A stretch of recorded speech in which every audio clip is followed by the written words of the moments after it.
You'll never break me down. 400 years up in slavery, I didn't even get a sorry, no sorry. Kill a nigga then party, go party.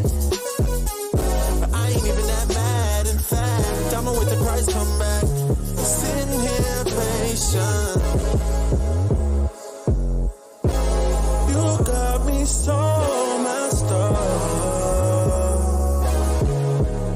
Esau, I think you messed up.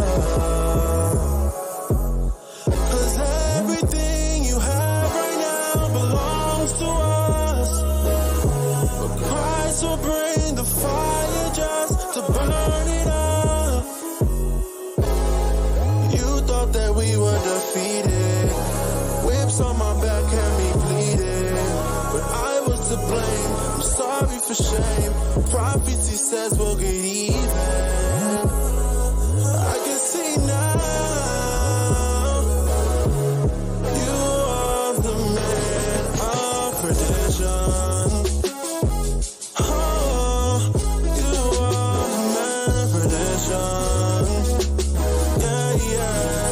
You are the man of perdition.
Prison, your fight with green as a vision, vain intuition, superstition that a man's soul's missing.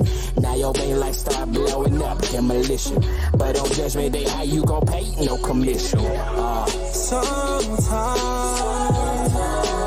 people get impatient. Sad cause they don't ever make it. Exchange your soul for some gold, just to gain the whole world. No, no, no, no.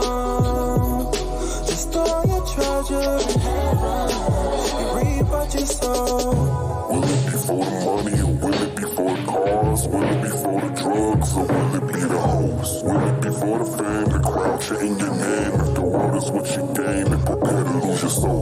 Will it be for the money or will it be for the cars? Will it be for the drugs or will it be the hoes? Will it be for the fame, the crowd chanting your name? If the world is what you gain, then prepare to lose your soul. For your treasures in heaven, some people thinking they gonna get in with faith alone, but no working, they certain to fall so far down the well they be lurking. Musician pastors, Jezebel pastors, trusting in blue waffles, they gon' die faster. Debating, but yet still hating. Stored up with God and yours stored up with Satan. I'm out. Sometimes people get impatient. Sad cause they don't ever make it. Exchange your soul for some gold, just to gain the whole world. No, no, no, no. Just store your treasure in heaven, you reap what you sow. Will it be for the money or will it be for the cars? Will it be for the drugs or will it be the hoes? Will it be for the fame, the crowd chanting your name? If the world is what you gain, then prepare to lose your soul. Will it be for the money or will it be for the cars? Will it be for the drugs or will it be the hoes? Will it be for the fame, the crowd chanting your name? If the world is what you gain, then prepare to lose your soul. This world is filled with pain and sorrow. So what's the point of $1 billion if you die tomorrow? And what's the point of having it all when you can't have it all? He'd rather give up eternal life to play basketball. Damn, it's sad because he's so blinded, and all he think about is clothes cause he's closed-minded. You You wanna be the best rapper alive, so you sell your soul. Now you just another rapper that died. Sometimes people get impatient. Sad cause they don't ever make it. Exchange your soul for some gold, just to gain the whole world. No, no, no, no. Just throw your treasure, you reap what you sow. Will it be for the money? Will it be for the cars? Will it be for the drugs? Or will it be the hoes? Will it be for the fame, the crowd chanting your name? If the world is what you gain, then prepare to lose your soul.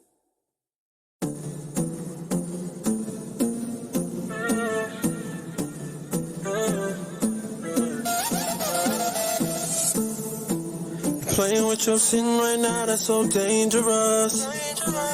Your judgment come quick before you try to hang it off. That's something you can't run away from. That's something you can't run away from. And that's something you can't run away from. That's something you can't run away from. Don't say make haste and delay now. Whenever you get the chance, you better try and get your shit together. You think you're good because your judgment seems it hasn't come. But in the hour, there'll be no place to hide and no place to run. You think you're good in your security, but execution coming speedily. No idle words, you better watch your mouth. You better keep that foot whenever you step in this house. Playing with your sin right now, that's so dangerous. Your judgment come quick before you try to hang it up. That's something you can't run away from. That's something you can't run away from. And that's something you can't run away from. That's something you can't run away from. And that's something you can't run away from. Can't run from it. That's something you can't run away from. Death aiming at your waves in the crosshairs. Trying to run, boy, you crash like software. Don't try to get to work when the all-stare boss here. He around the corner like a bald head. Still peddling, still reveling, still selling it. Still illing, you still stealing, you still meddling. Ass in upon sin for the sheer hell of it. Sin makes skin melanin, irrelevant. Oh, you black, wow, still click, clack, pow. Meanwhile, the black cloud in your background. Take advantage of the now that you have here. Or feel pain at the depth like you can't hear. Every day a challenge, still waiting in a balance. In eternity of violence or inheriting a promise. Watching out for your soul like Dr. Shows. If you know we about to go, then let's rock and roll. No more chit chat on the Sabbath, telling knick-knack.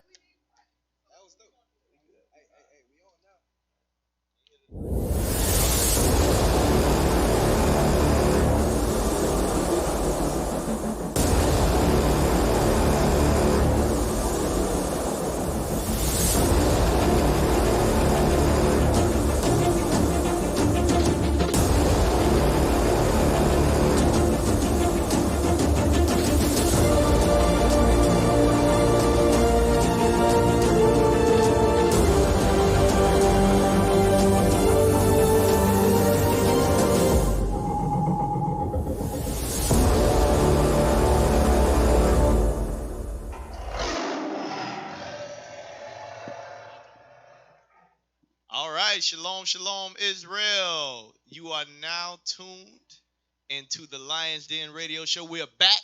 That's right. Every week. That's right. All right. So if you're watching, make sure you share the link. Make sure you share the link on Periscope, Facebook, YouTube, wherever you're at. Share the link. Share the link. All right. Who I got right here? Who I got beside me? It's Captain Bosch. Officer Aaron. Officer Daniel. Officer Nathaya. Officer Yahaziel. And like I said earlier, this is the Lion's Den radio show where we do not ignore evil. We seek to expose it. So we only speaking to expose the evil amongst our people. That's right. That's right. So today we're going to get into a very, very heavy topic. But before we do that, we're going to get into these current events. All right, we're going to get into what's going on in Israel. Also, while you are watching, if you feel a connection with what we're bringing out, we want you to call us. We ain't had a call in a few weeks. We ain't had a call in a few weeks. So the number Once again, it's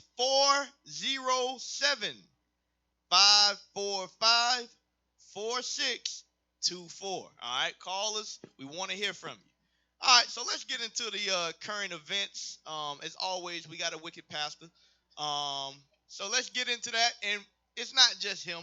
We're not going to blame him. He's a product of his environment. He's a product of his teachings. Right. So we're going to see this is a product of Christianity. Who's reading? Let's get that title. Yeah. Scroll up. It says, Pastor Anthony Haynes gets life in prison for trafficking teenage girl after begging judge for mercy. So, Pastor Porkchop, I guess tithes wasn't enough. Tithes wasn't enough to just go to the strip club. Nah, it wasn't enough. It wasn't enough. He didn't want to just go to the strip club. Now he want to just Now he just got to make whores out of the young woman in the church. Right. The mothers ain't enough. Nope. Who was I talking with? Who was I? Was that you I was talking with? Yeah, that was you I was talking with. I don't know if you want to talk about it or not, but he probably don't want to talk about it. So I ain't gonna use him as an example. I was talking with somebody else, and they told me the pastor came to the house one time, Right. and their mother was serving them pie. It was serving the pastor pie, and he said when his dad came home, he was kind of mad, upset. He's like, "You never made me no pie." You know, so Oh man. hey, do you know the dynamics of the Christian church? Oh man. You know, it just ain't right. I'd be mad if my wife making offset and thighs some French fries. I ain't had no French fries in a while. Absolutely. You know that would make me kind of upset. I will understand. I don't get it. Hey, you know? hey, Cap. We gotta pull out the law on this. You understand? Oh yeah, we gotta see what the Most High God Oh, says yeah. about this, right? Yeah. All right. Let me know when you're ready. We got to see what happened first. Hold on, Hey, young you know, I'm grasshopper. ready. We got to read I'm it ready. first. We gotta Right. expose the evil. All right. We gotta expose the evil. Go ahead. Say Read that. former leader of the Greater Life Christian Center in Toledo, Ohio, Anthony Haynes, was sentenced to life in prison Thursday, even though he pleaded with the U.S. District Judge Bernard Friedman to have mercy on him for grooming a teenage girl to have sex with him and then going on to share her with two other pastors. Wow, so you So- got other pastors included. Right. So that right. not only was he having sex with her, but he was grooming her just for that purpose. And then you have other people, like you said, in agreement with what's going on. Right. You know the thing about it, the missing agenda is like for him to share her with two other pastors, meaning Right, they have right, been right. doing this. Right. You don't just share her with other pastors. Like other pastors, like, wait a minute, what you doing? What you talking about? This is a little girl. Right. There was no fear in doing it. So what you're saying is that there's other victims out there. Exactly. He just got caught. He just got caught. Look at Pastor- he got that pastor hand. around. Right. Glasses hanging in his That's mouth. not- That sounds just like the Catholic, Yeah. Catholic Church. The Catholic Church. Everybody in on it. That's crazy. Pastor pass around. So it says, I don't deserve life. I don't deserve life. Haynes argued during his sentencing for grooming his then 14-year-old victim, according to the Toledo Blade. Like I said, I've been doing life for 27 months while I've been away from my children, and this hurts. My need today is for you to have mercy on me. Hold on. Wow. So he's been in time for 27 months, right? Right. Wow. For something he did do. Right. But Khalif Browder was in prison in Rikers Island for 33 months for something he didn't do. Right. Yeah, but he want mercy. Right. Grace. That's crazy. You know the mentality of these pastors. This just brought up something that I had heard a while back. The mentality of pastors, of people, brothers like this, is when they feel like they're pastors, they have a say so. Like they can just skip through court and they can do no wrong. They can get justice. Everything goes right because they say they follow God. They're a man of God. You can't do this to a man of God. Right. We was going to rent out a building down here the street from where we at now, this location now. And I asked the guy, like, okay, is the building up for rent? He's like, yeah, we don't rent the churches. I have a bad relationship with pastors trying to come in and rent. Wow. I'm like, okay, what happened? He's like, yeah, I had a pastor come in and say he was here and he wanted to pay rent. So he sent me back a letter saying, ask God for it. Wow. So he said I had to put him out. He told me to go ask God for the rent. That's what the pastor told him to do. He felt entitled. Wow. Yeah, they do feel The entitled. man was dead serious. That's what the pastor told him. Wow. Unbelievable. Christian church. So, Yeah, hey, brothers, right. if y'all out there and you wonder why we can't get a school in your city, you can thank Creflo Dollar World Ministries. Right. Because they Bring don't it pay out. up. They don't pay up. You got that scripture you Hey, want to you bring know, up? hey, I'm Go ready. ahead. I'm All right, ready. What you got? Hey, let What me you got? get Deuteronomy chapter 24, verse 7. Because I want you to scroll up a little bit. He said, I don't deserve this, right? I don't deserve this. What was the sentence again? He said he getting life for this, right? Let's see what the Bible says, all right? Deuteronomy chapter 24 and verse 7. Uh-huh. If a man be found stealing any of his brethren of the children of Israel. It says, if a man be found stealing any of his brethren of the children of Israel, go ahead. And maketh merchandise of him. That's called trafficking, sex trafficking. All right, stealing them and making merchandise of them. Go ahead. Or selleth him. Right. Then that thief shall die. That thief shall what? Shall die. So that's life right there. That thief shall die. All right. Go ahead. Read the last part. Read the last part. Just finish it off, please. And thou shalt put evil away from you among you. Right. So that was the whole purpose. But he got exactly what he deserved according to the Bible. He didn't yet. Right. So he's supposed to get put to death. Right. Well, Now absolutely. Now he want grace. Right. He want that grace, right? He had mercy. Yep. So what you're saying is that the good old judicial system worked.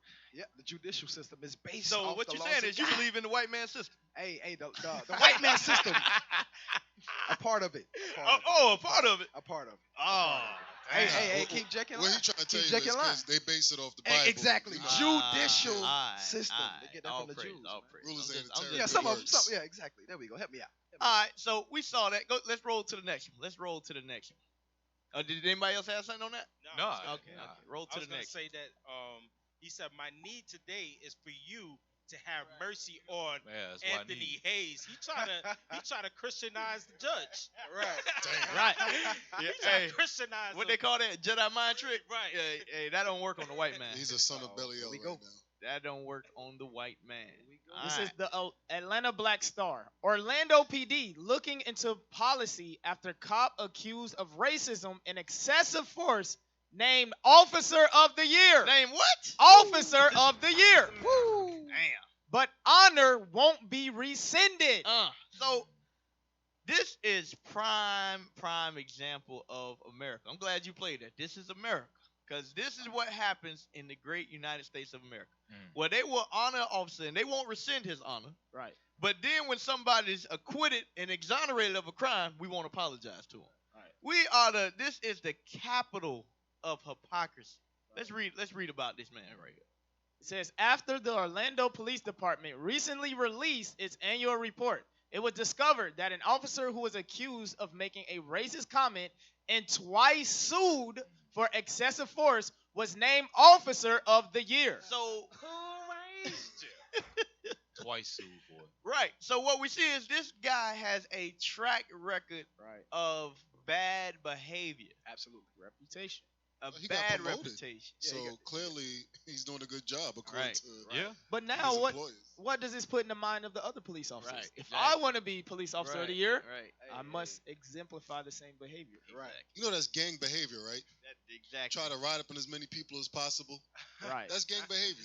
It is. I'm trying to remember the verbiage he used to use for it. He wasn't even trying to make no quotas. Every day was a quota day. Right. So you saying those suits didn't come at the end of the month? It was on the 15th, Right. middle of the month. Right. Didn't matter. Hey, can we scroll down a little bit to see what he actually did? Hold on, let him keep reading. Go wanna ahead, read keep from there? reading. It says Officer Jonathan Mills got the award, which recognizes his 2018 accomplishments. In February, the Orlando Centennial reported. The OPD report says Mills was honored for being the most proactive member of his squad, as well as leading and motivating fellow cops. Yet, in 2017, the officer settled 2 excessive force lawsuits that same year for a total of $130,000 paid out by the city.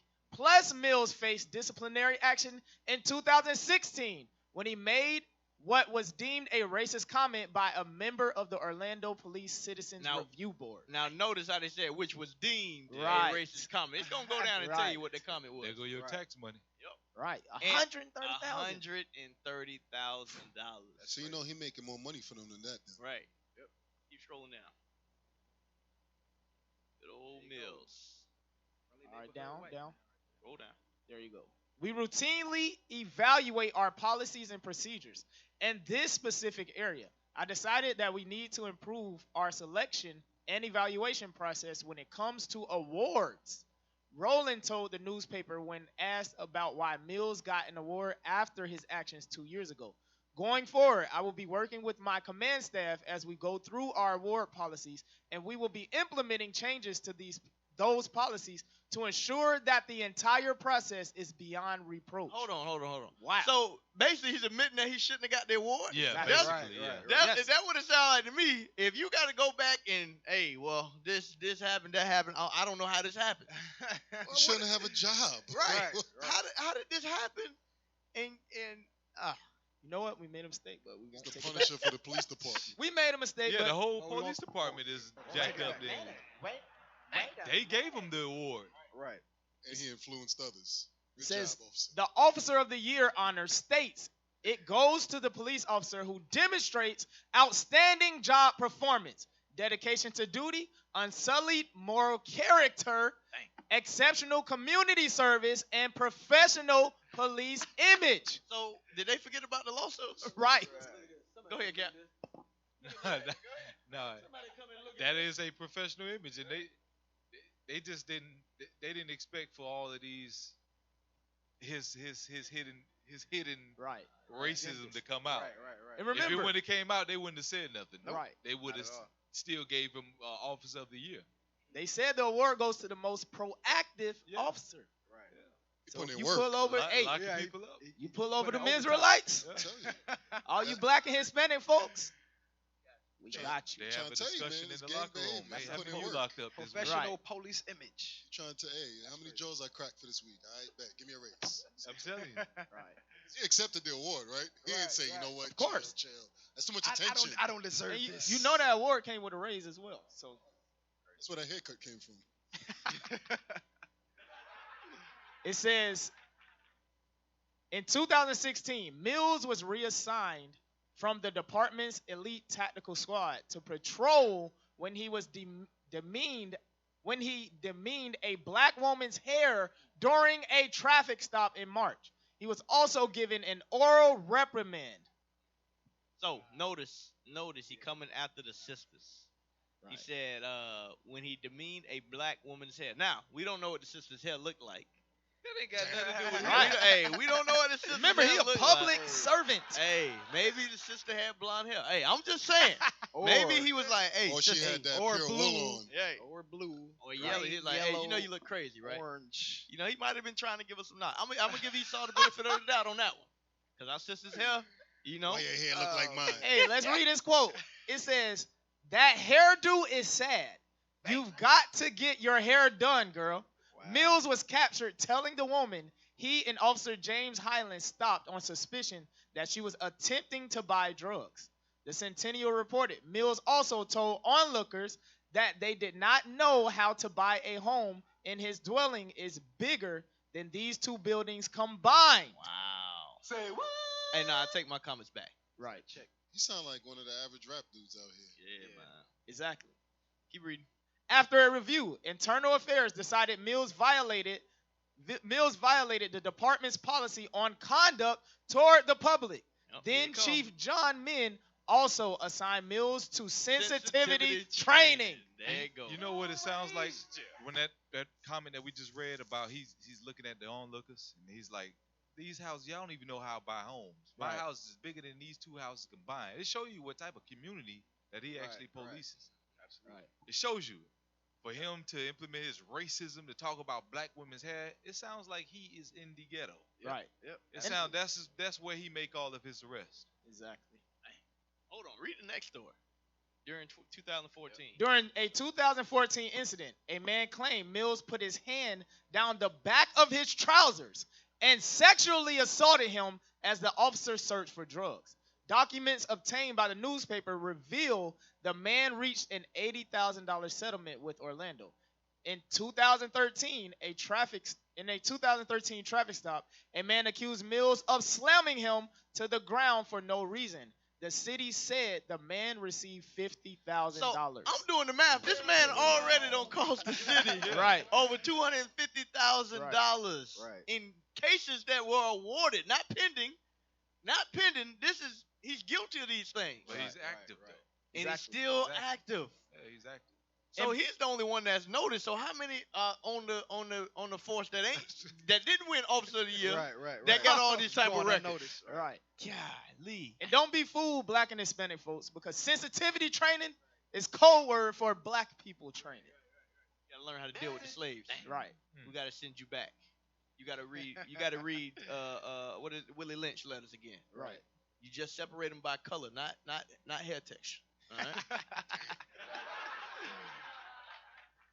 It says, if he received this award, read the top part. However, the city of Orlando said the payouts were not an admission of guilt. Now watch, we gonna read that same exact thing. nothing wrong. We gonna read that same exact thing in a later story. If I don't owe you nothing and I ain't do nothing wrong to you, what I'm gonna give you $140,000. Come on now. Exactly. They really think we stupid. It says, meanwhile, affirmed he acted appropriately in both instances. Dang. Well, I tell you what, hey, the United States, if you're watching, you don't have to admit slavery. Just make sure you pay me out $1 million in reparations. $1 billion. You can say you didn't do nothing. Right. Just give me my money. They ain't gonna do that. You already Give know. it to me and all the other Israelites here in America, and Hey, we'll Cap, be good. Cap, they said they already gave us reparations. They gave us Obama already. Oh, That's what they said.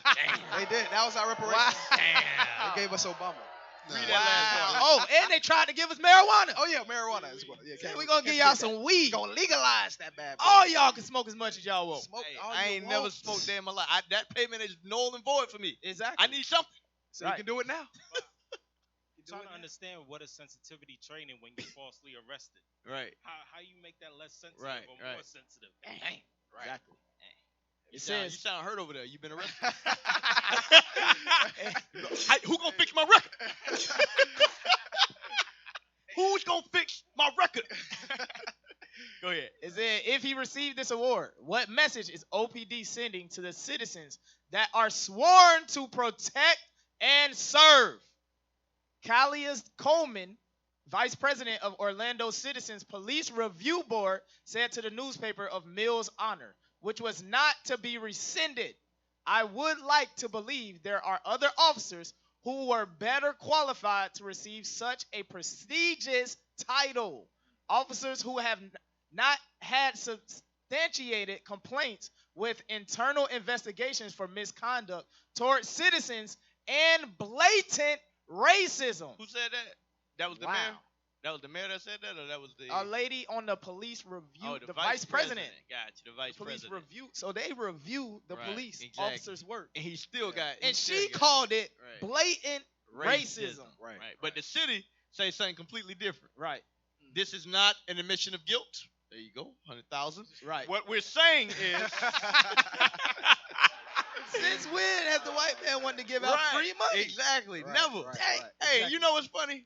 I didn't realize this when I was younger, but income tax is money that you earned already. They're just giving you back your own Right. money. Exactly. They don't need that. Y'all think that's a gift? That's your money. You overpaid. That's Right, your right, money, right. man. All right, so let's go to the next one. We got to get something about the Grecians. All right, I was watching this. Read that.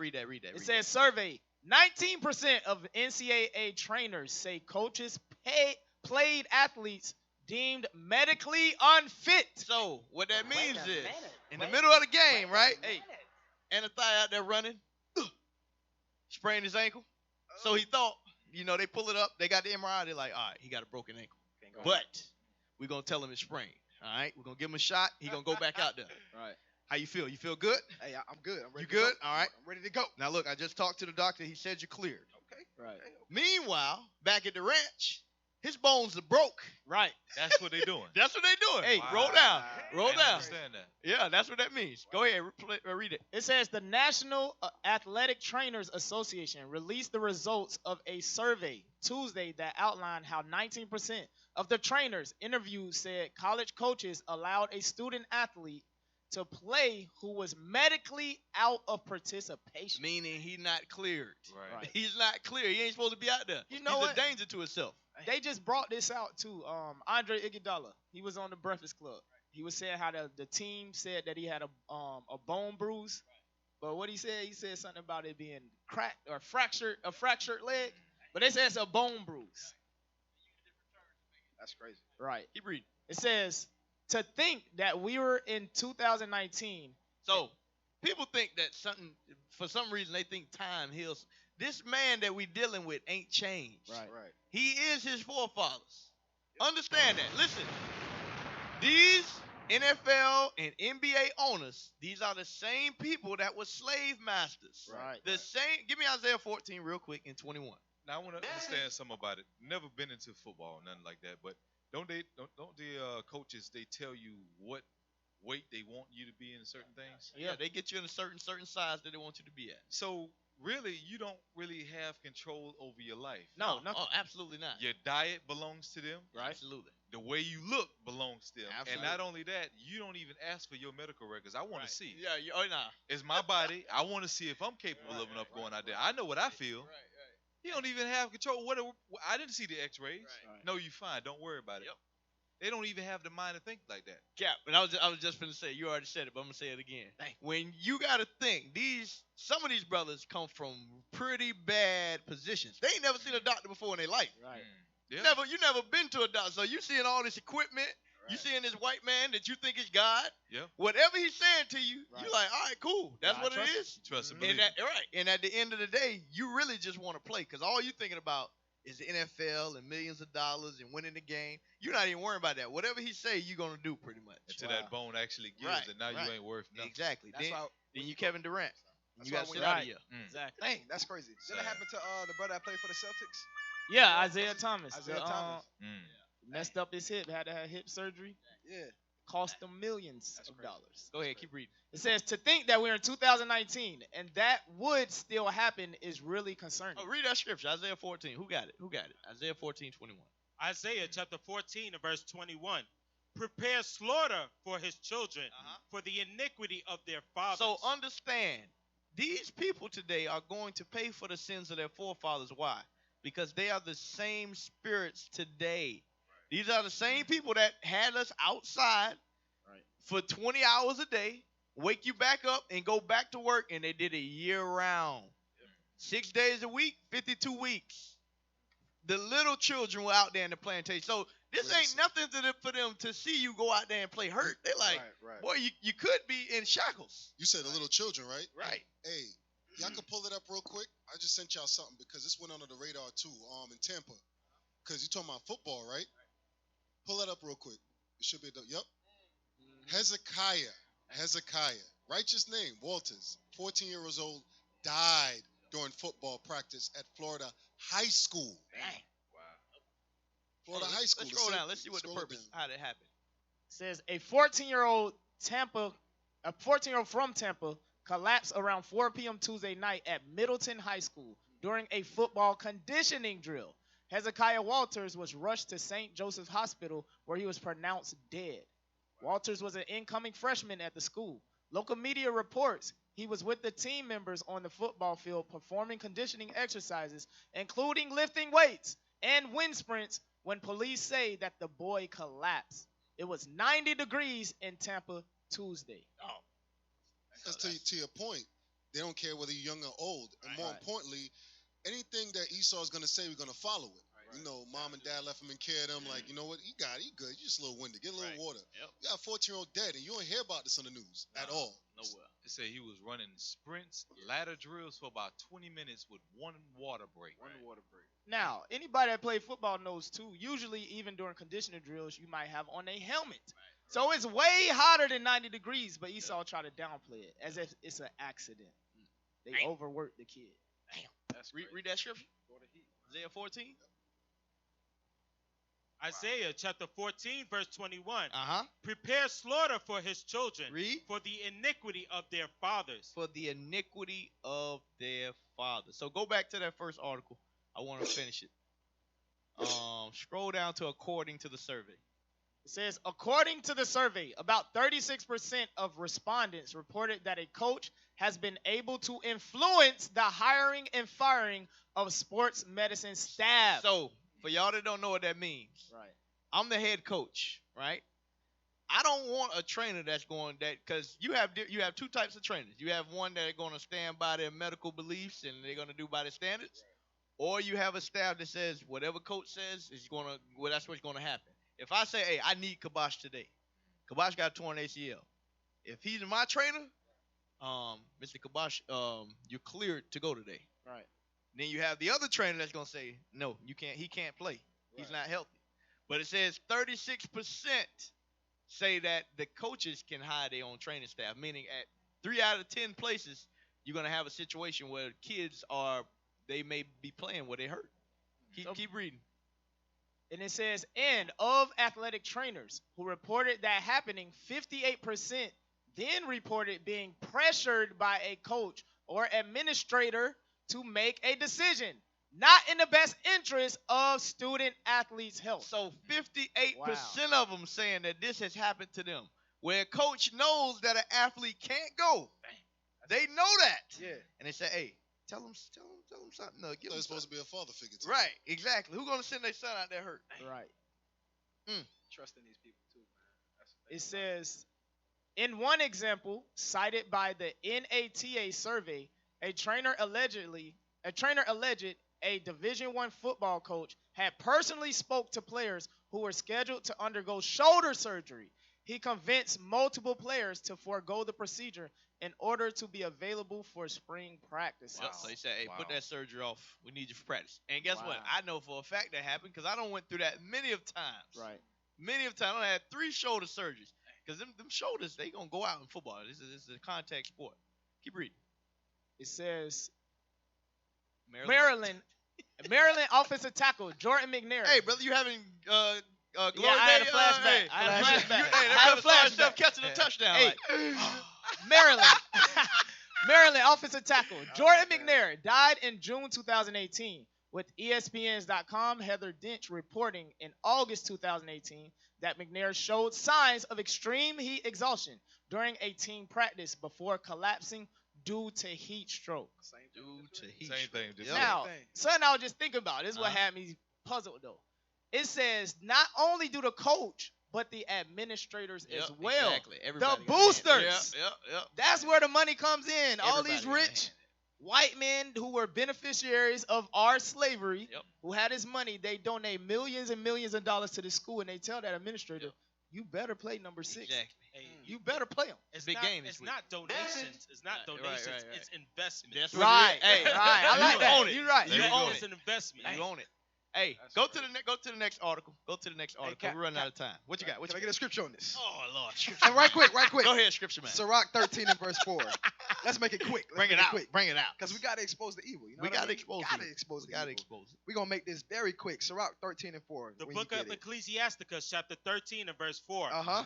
If thou be for his profit, Uh-huh. he will use thee. He will what? He will use thee. If you be for his profit. Hey, we got to win this game tonight. Hey, that's why the Lord said prepare slaughter for that. Exactly. That's Read heavy. on. That's heavy. But if thou have nothing, Uh-huh. he will forsake Hey, thee. hey. Right now, he ain't in the condition to play no more. Hey. Can't use him. Hey, we don't need him no Hey, more. right. You You don't good. hear from the coach Hey. no more. Hey, you good. That's what hey, good. I'll praise You the Most remember High. that article I'll that praise we put out a while back when the coach was cussing the young man out? Right. I know Saying, so. I'll make sure you won't go Oh succeed. yeah, I know remember where that. you go. Charter Yeah, school. yeah. There you go. Dang, that's a Forsake heavy thee. scripture.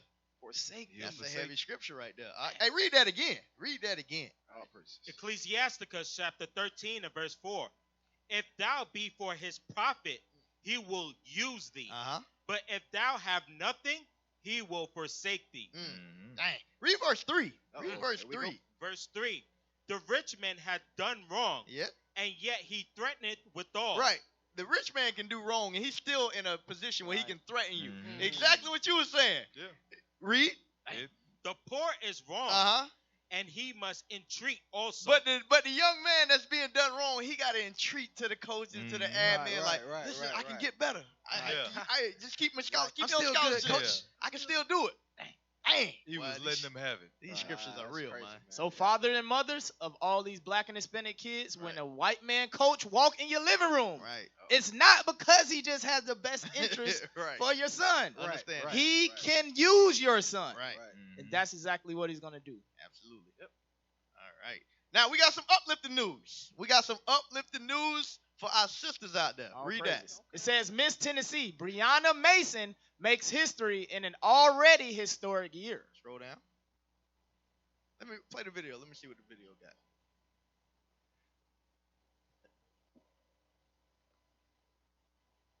Somebody get me Okay, I will read first runner-up, which means the remaining candidate will be your 2019 Miss Tennessee.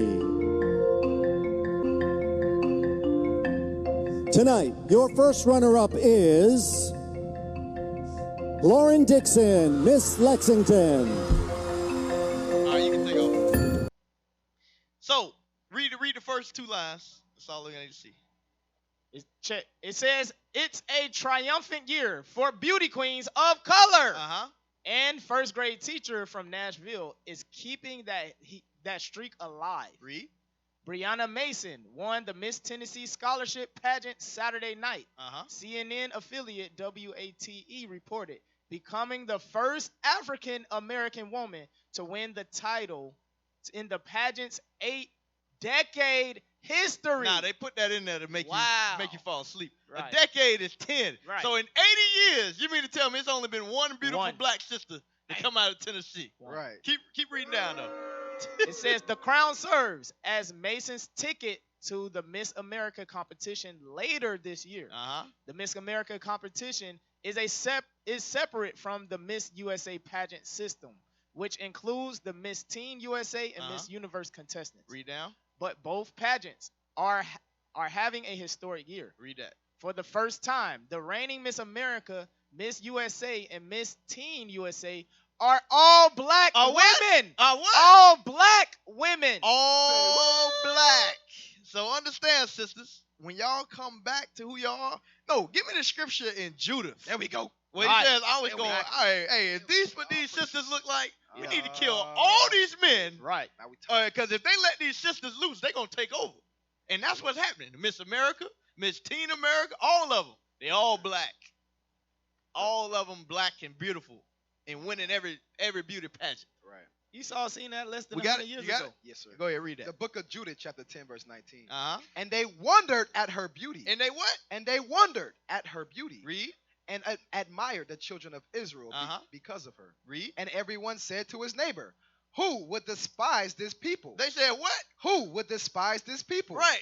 Who would despise this people? Read. That have among them such women. Right. That have among them such women. How do we have these women of this much beauty and our brothers are walking around as homosexuals? How has this happened? Read. Surely, it is not good that one man of them be left. Right, and that's why they've implemented the transsexual agenda. Right. They implemented the homosexual agenda. Right. They took the men out of the household. Read. Who being let go might deceive the whole world. And that's when these sisters are at their peak, the Bible says that they could deceive the whole earth. We getting there. All right, so play that commercial, and then we're going to get into today's topic. We got that. You're going to skip that last article and get to the commercial. All right, there we go.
Just to scold ya. Play 7, ooh, fire eyes from heaven. Many people died, but they still didn't learn their lesson.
This topic, if you've been watching, if you're paying attention to mainstream media right now, this documentary has been making a lot of waves in society. I think it's the most watched show on Netflix. I was watching the sister's thing. She said over 23 million people have watched it within the first couple days, and that's 23 accounts.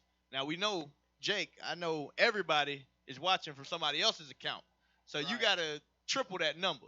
So probably about 100 million people don't saw this documentary. A lot of things have been said about it. A lot of opinions have been had about it.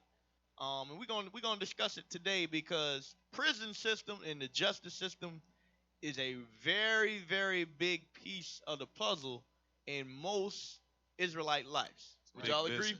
Big business. Absolutely. Big business. Putin said that. Right. U.S. got more jailhouses than any country or any continent. Right. So other nations look at us and realize that as well. The other Russians looking at us. The Russians, the Russians. Right. Yeah, they look over here and say y'all got more jails than anybody. Then that's a problem. Right.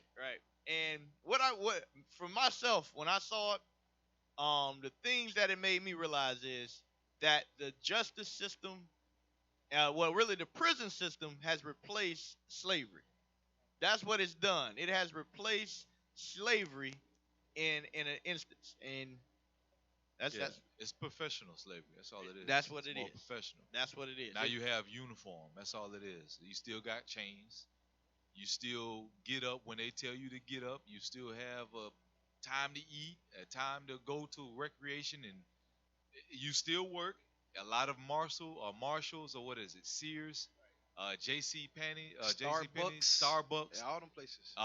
Your license plate on the back of your vehicle. Yep. Every stop sign is made from the prison house. And do they get money on their books? Absolutely not. Nope. It's all slave labor. It's cheaper for them to do it. So you have something you want to say before we? As a matter of fact, touching on what Cap said, the video might play later. But they actually don't even pay them minimum wage. Yeah, we're going to get it. We're going to get it. Okay. Dude, if y'all haven't seen it, watch the 13th Amendment. And the food that they feed them, it was exposed. Some of their food got maggots in it. A lot of the food is bad. Serving these brothers in that prison, bad food. Right. It's crazy. So we want to shed light. We want to shed light on our brothers and sisters that's going on. And I think it's like 1 out of every 3 out of blacks have either a member in prison or they themselves have been in prison. Right. So this is something that's very, very a personal topic for a lot of our people. So if you're watching, you want to call in and share what you had. The number is 407-545-4624. That number is 407-545-4624. So you sound like you're reading that from a teleprompter. I am. It's a makeshift teleprompter, but it is. So the phone number is. The documentary outlined the Central Park 5. For those that are older, it was 5 individuals that were in a park. They got arrested and convicted of a crime that they did not do. Years later, they were set free. And we're going to go into it. I ain't going to tell you the rest of the story, but go ahead. Press play. Is my mom here? It's just us. You and us. Who you were in the park with? I don't know names. I just got lost. Where did you see the lady? One lady. The female jogger was severely beaten and raped. Every black male who was in the park last night is a suspect. I need all of them. What's going on with my son? Your son was involved in a rape in Central Park. What?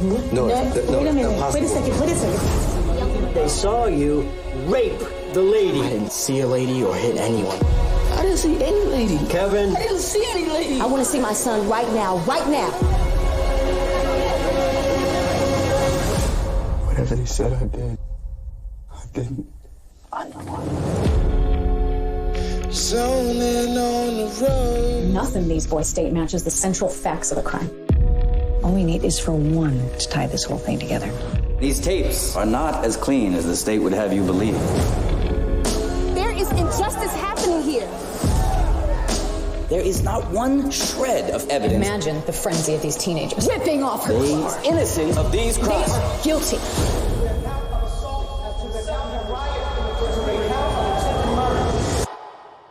doing us like this. What other way they ever do us? I've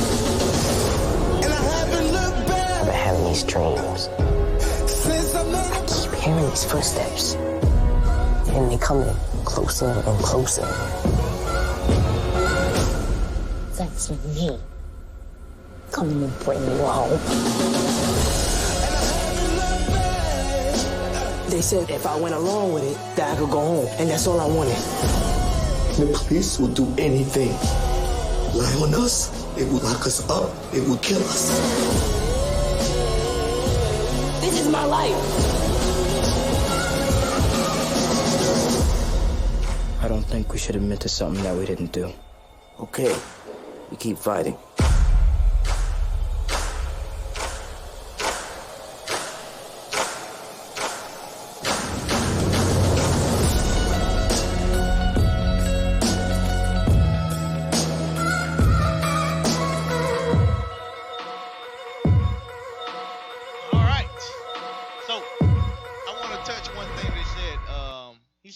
He said, why they doing this to us? He said, how else have they treated us? I want to show y'all something, because go to Jeremiah 50 and 33 real quick. Throughout this documentary, and when you go, I advise you to go do your own research on the prisons. Do your own research on the numbers and everything. We're going to show you it later today. But it's a little different when you research it yourself. Ain't that right, Officer Anthony? Yes, sir. Yes, sir. Absolutely. It's a little different when you research it yourself. You will see that the numbers are so disproportionate that it's amongst blacks and Hispanics that you would almost think that they're purposely trying to find us. Right. May seem that way.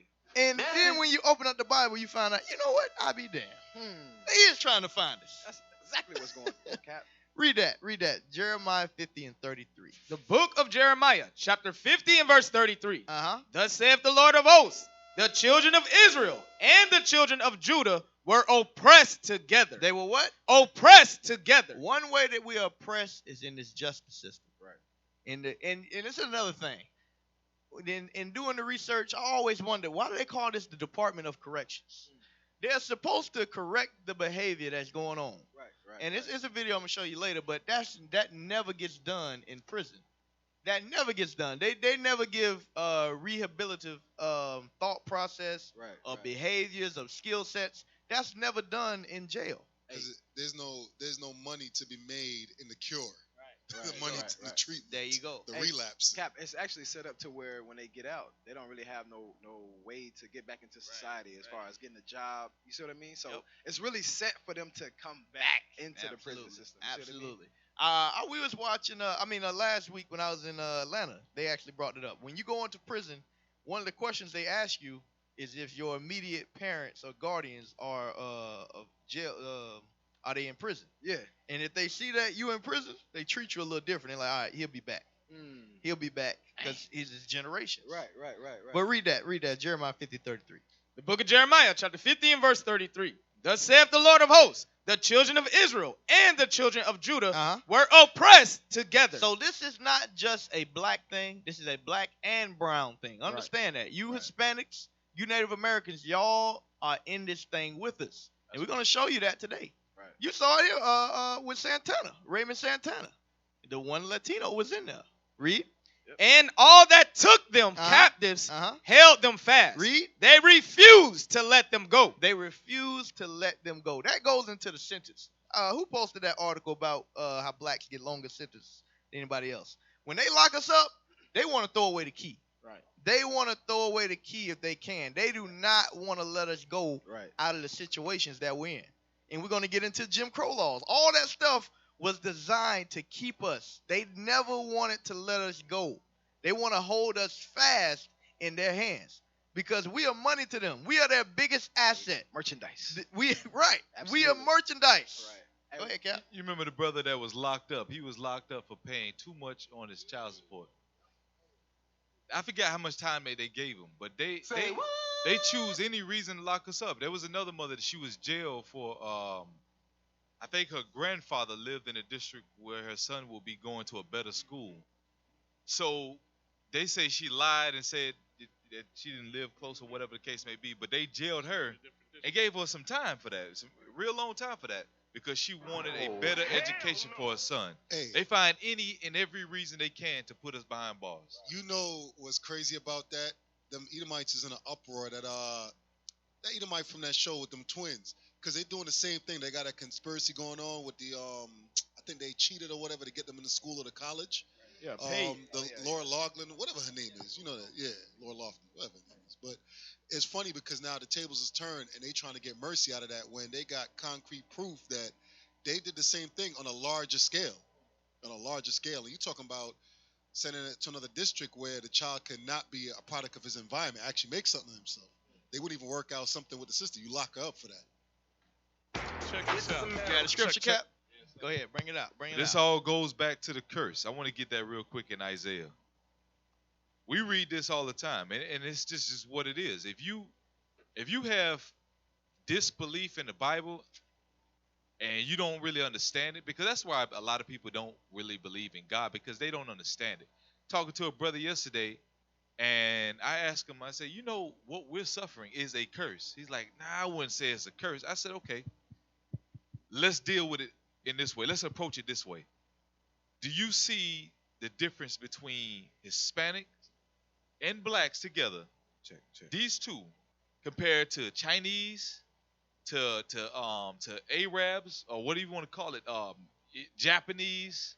I said, do you see everything that's going on with us, right? You see the police brutality. You see how we sell drugs to one another. You see how we're dying. Do you see this happening in those communities? He said, no, I don't think so. It's just, eventually it got down to the point where he said, you know what? Maybe it is a curse. Right. And then he went into some other stuff about disbelieving God. I said, okay. And then we went into the whole thing about how do you exist? Where your spirit come from? Where did the trees come from? He talks about his energy. Where did energy come from? Eventually he humbled down. Okay, maybe it is a God. And then he opened up. He said, when you think about it, we was in a complex. He said, this right here is the system. I know. That's what I'm trying to tell you. He was explaining, he's like, yeah, but I just got out of prison. And a lot of these people in here got out of prison and they don't know what to do with their life. And they put us in this community. This is all Section 8. I'm like, brother, you preaching to the choir. I already know what's going on. I'm telling you that it's a curse. Right. I said, but what we got to do, we got to uplift ourselves and we got to do better for our community. I point at the playground and say, you see them kids? They depend on you. A lot of us don't have the mentality. A lot of us don't think that we can actually change our environment. We can. We know that they don't have our best interest at hand. We know that. We know that they ain't for our turn. We know that they don't desire us here, but they need us here because we work for them with slaves. That's just what it is. That's the truth about it. In the book of Leviticus 26, it says you were brought here to serve out your punishment. Being under a punishment, you are servants to their system. We're waiting for a Savior. His name is Christ. This is why he was born, to redeem his people from their sins, also to save him from his enemies. That's what Zechariah prophesied about in Luke chapter 1, verse 68. But here's also signs to show you what Bible we should be reading or what book we should be reading.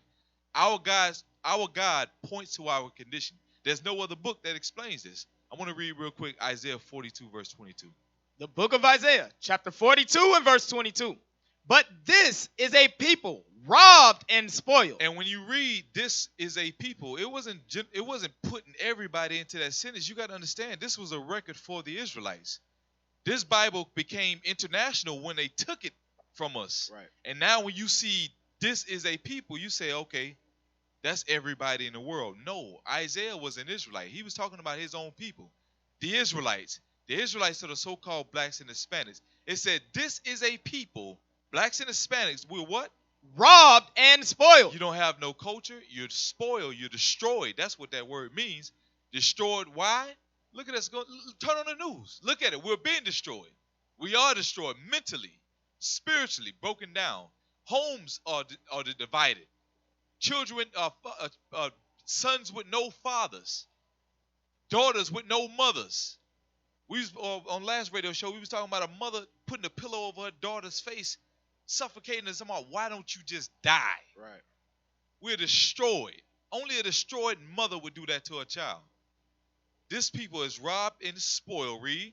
They are all of them snared in holes. They are all of them snared in holes. Whether you want to call it religion, gangs, or just being or now another snare or hole is being awake. Now, brother, I'm awake. I know what's going on. I'm awake. No, that's a snare because a lot of people that say they wake ain't really wake. Right. To me, that now is just becoming a fashion. Just saying you wake so you can talk about oppression but do nothing about it. Right now. It's a fashion now. No truth stands behind it. Like Black Lives Matter, it's a fashion. Just to be a part of something, it's a snare. It says all snared in holes. Read. And they are hid in prison houses. Look at the statistics of blacks and Hispanics being in prison now. We make up the jailhouse population.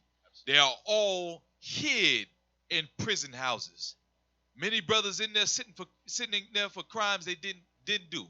Many daughters in there sitting in their prison house for something they did not do. Can't see their family, their children. Hey, destroyed. I want to speak about that. They're saying being hidden. I got a cousin right now.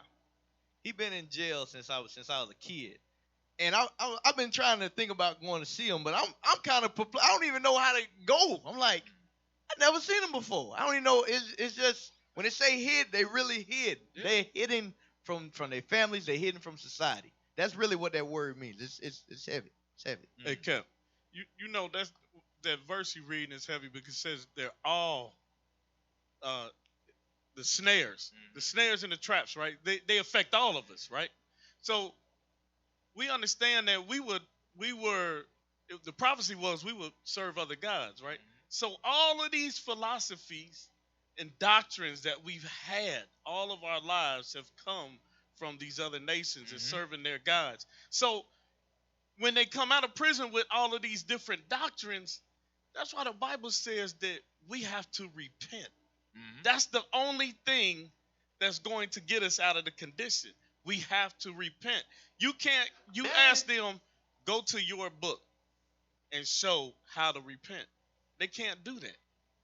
They got to come back to the Bible to understand. Right. First of all, what does it mean to repent? Right. What am I repenting from? Because as long as they don't do that, they still got those snares. They still trapped. And these churches ain't no good because a lot of brothers that come out of jail that do really need help. Only solution they can have to their problem is, damn, how can I not get caught the next time? They ain't thinking about what I did. It was stupid. I shouldn't have did it. How is it affecting the people that are around me? How is it affecting my children? They ain't thinking about the consequences. But nobody's teaching truth. That's why the scripture says truth is hidden. The truth, the way of truth they know not is not in the earth. The leaders have failed us. These political leaders like Reverend Jesse Jackson and Reverend Al Shaw, all these teachers that's supposed to be teaching us, they have failed us. They're not teaching us what we're supposed to be knowing. You got pastors prostituting 14-year-old girls.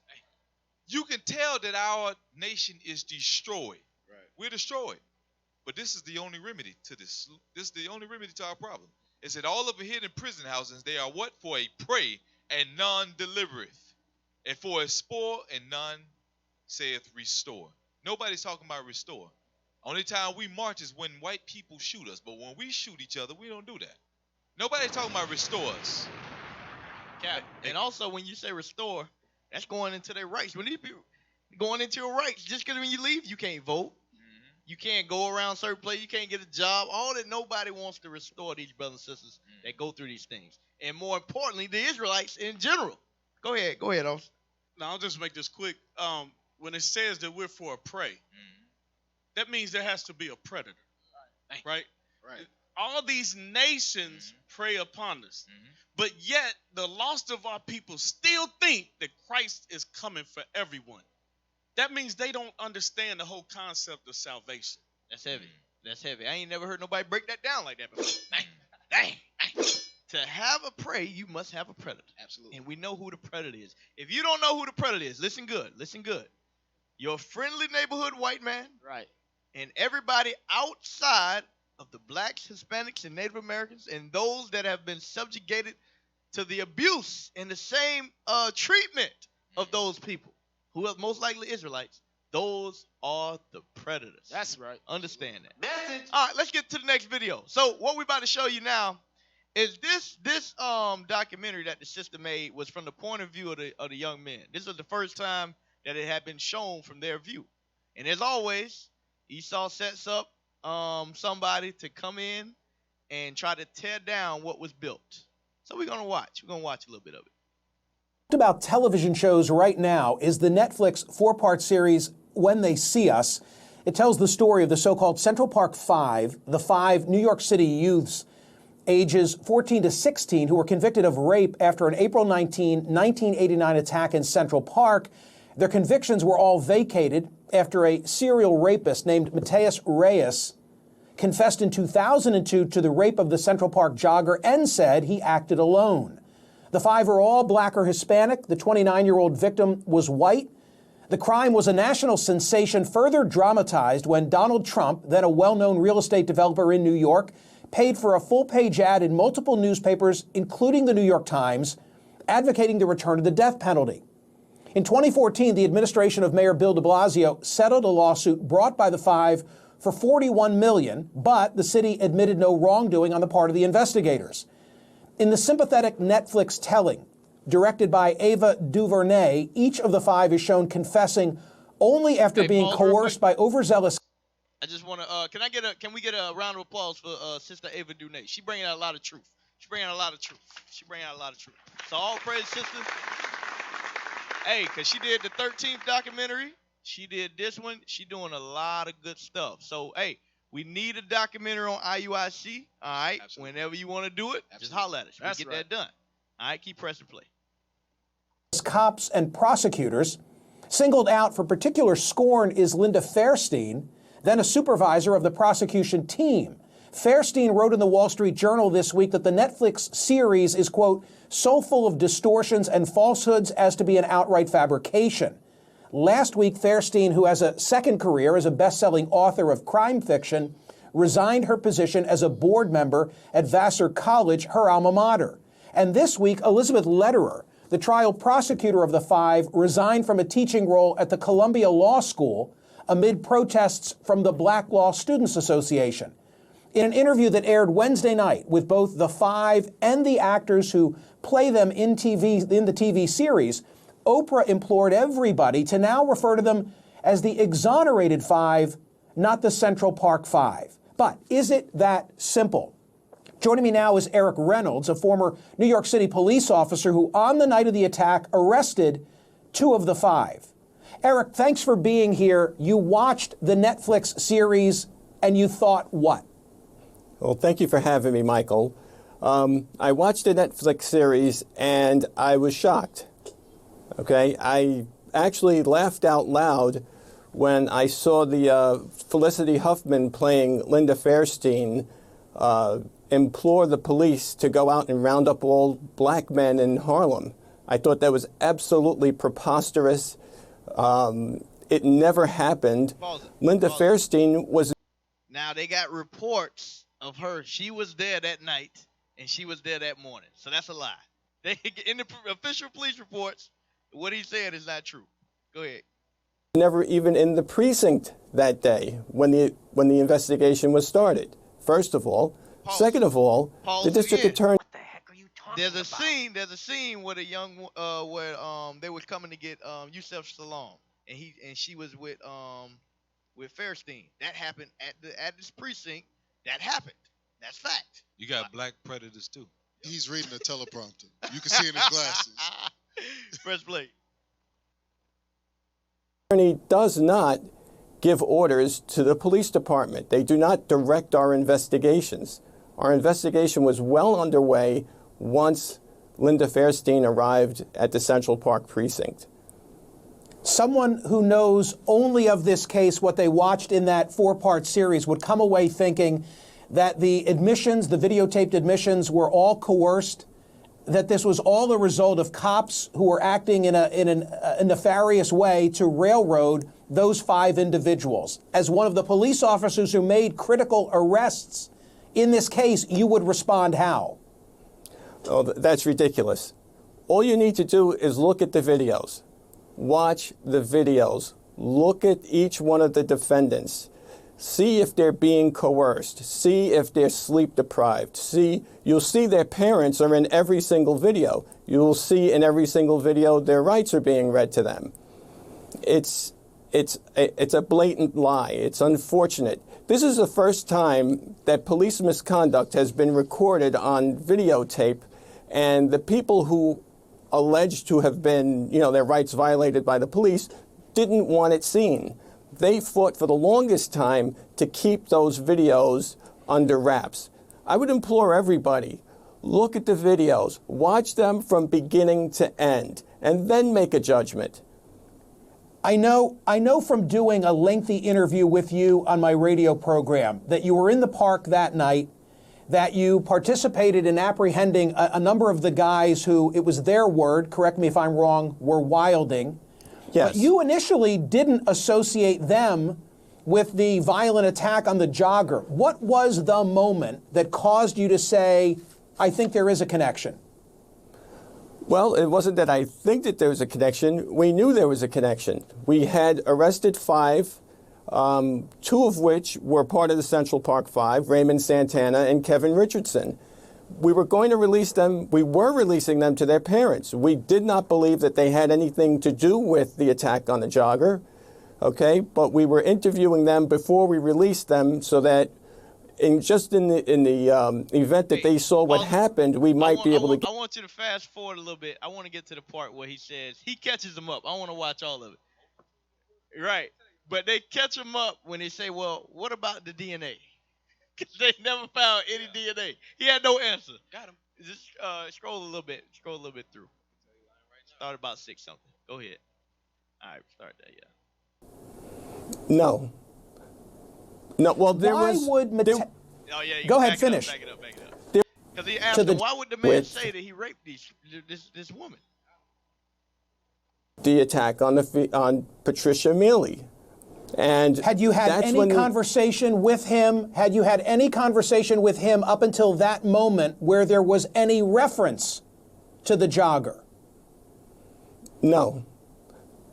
No, well, there was. Go ahead, finish. There was one reference by Raymond Santana.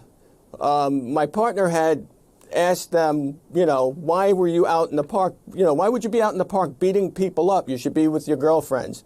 Raymond Santana looked to Stephen Lopez and laughingly said, well, I already got mine.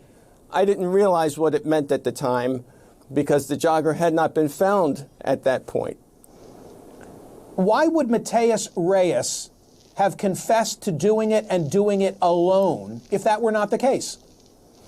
Because Mateus Reyes was in a segregated part of the prison. He was with rapists and child molesters. He had gotten kicked out because of his, because he had committed several violations in there. Now he was out in general population and vulnerable to attack. Kerry Weiss knew this. He had people threatening Reyes and telling him that he had better say that he did it by himself. And it really didn't matter at that point because the statute of limitations were up. There was no legal jeopardy for him to say that he had done it. In fact, what happened was, as a psychopath, and I got this from his psychologist, this worked in his favor. He was able to get attention as a result of coming forward to say that he did it by himself. He was looked at as a hero almost, in a perverse way. Well, why Eric was only his DNA found in the jogger? His DNA only was found in the jogger because, well, first of all, if you look at the videos, every one of the kids said the same thing. They were not able to perform sexually on the jogger, and they pretended to have sex with them because they did not want to look like a punk in front of the rest. So what you're saying is you put him in jail for not having rape. Facts. now you say that. He told on himself. Now you say that, well, they didn't do it. That's what he just said. You know what that is? That's pride. That's pride. You know he could. That's pride on his face because they know they're dead wrong. And all this years later, now you want to tell the truth. You had all this time to actually tell the truth. And now when their truth is being revealed, that's not how it went down. Dang. Listen, growing up in New York City, they do keep children in there and interrogate you without your parents. Straight up. That's factual. That's factual. Not just New York, bro. That is factual. No, it's only in New York. It's only in New York. Because he repping NYPD. Right. We got your number. And if you think about it, you have a bunch of 13 and 14-year-olds in the middle of Central Park, in the middle of the night, beating the life out of this woman that they don't know. And under those circumstances, would they be able to perform sexually? No. Who could perform sexually? The guy who raped his mother, the guy who was a serial rapist, the guy who raped, tortured, and killed a pregnant woman in front of her 2 children. That's the guy who is able to have sex and to complete. Hold on. Not here, psychologist. Hold on.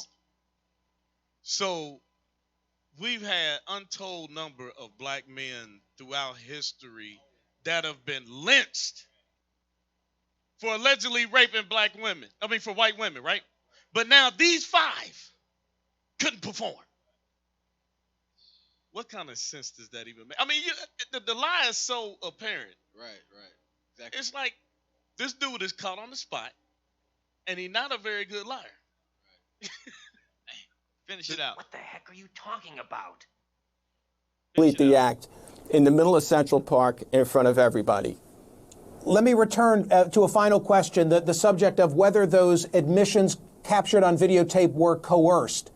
You weren't in those rooms, correct? So how could you know? How can I know they weren't coerced? You can. Yes. Well, first of all, you can hear everything that's going on. Okay, it's not as though the rooms are soundproof, number one. Number two, if you look at the pictures, if you watch the Netflix series, you'll see how each kid is getting slapped around, they're getting beaten up. At one point, a cop hits a kid in the face with a helmet several times. Now, every news organization in the nation was at the precincts when they were being brought out. If you look at those pictures, not one of them has a scratch on them. None of them. You can see I'm all showing 5 the of them there. mugshots. I'm showing the 5 mugshots right now to make the point that I think you're offering. Eric Reynolds, Yes. thank you for being here. It's a complicated case and certainly not as clear as the television adaptation. That's what I would say. You're correct. You're 100% correct. Hey, go ahead. Kev, I just want to pull one scripture right quick. Basic biology, all right? Leviticus 15 and 16. I just want to pull a basic biology scripture right here. The book of Leviticus, chapter 15 and verse 16. And if any man's seed of copulation go out from him, then he shall wash all his flesh in water and be unclean until the even. So the man never addressed why only the DNA of the man that eventually acknowledged that he did the crime was in the woman. Right. Now he said the other ones couldn't perform, but he didn't acknowledge. So then, what did the brother do? Did he throw it at the woman? Read that again. I mean, come on, bro. If any man's seed of copulation go out from him, then he shall wash all his flesh in water and be unclean until the even. So your seed has to go out from you. Right. Don't say you can bump into a woman and it be inserted in her. You can't walk past her to be inserted in her. Right. All righty. Hey, Cap, can I get a scripture as well? Yeah. All right, Isaiah chapter 28, verse 15. All right. Because what happened is he done lived the lie for so long that he believes the lie now. It done became true to him to the point where he thought that it would never come out. Thought that it would never be exposed. All right, read that, please. The book of Isaiah, chapter 28 and verse 15. Because ye have said, we have made a covenant with death. We have made a covenant with death, our enemies, the heathen. Go ahead. And with hell are we at agreement. With America, with captivity, we are at agreement with the system. All right, go ahead. When the overflowing scourge shall pass through, it shall not come unto us. They will never find out. All right, go ahead. For we have made lies our refuge. We have made lies our refuge. We have made lies our covering. All right, go ahead. And under falsehood have we hid ourselves. Under falsehoods have we hid ourselves. So this brother never thought that this would actually come out. He would get exposed. That's why he's trying to cover up right now, because he knew that what they did was wrong. And I just want to say, the same way they painted the picture, they put that when you watch the documentary, they put all the 5 brothers there, right? Right. The second Reyes come in, now they put him in the picture quick. Like, I don't believe nothing you say. Now you just creating more pictures. Right, and somebody else pop up and say they did it. Yeah, he was there too. Right. It's like, come on. Why didn't add Reyes the picture from the beginning? From the beginning. You see what I mean? They never did that though. They didn't want to say, well, these ain't the people that did it. Right. Somebody else did it. We have his DNA. Right. Come on, man. Hey, once again, if you're listening, 507-407-545-4624. That is the phone number to call in. So we're going to go to the next part of this. Settlement is approved. All right. So once again, after the case, they went to jail from 6 to 12 years, and they admitted, they didn't admit, they got a settlement for $41 million.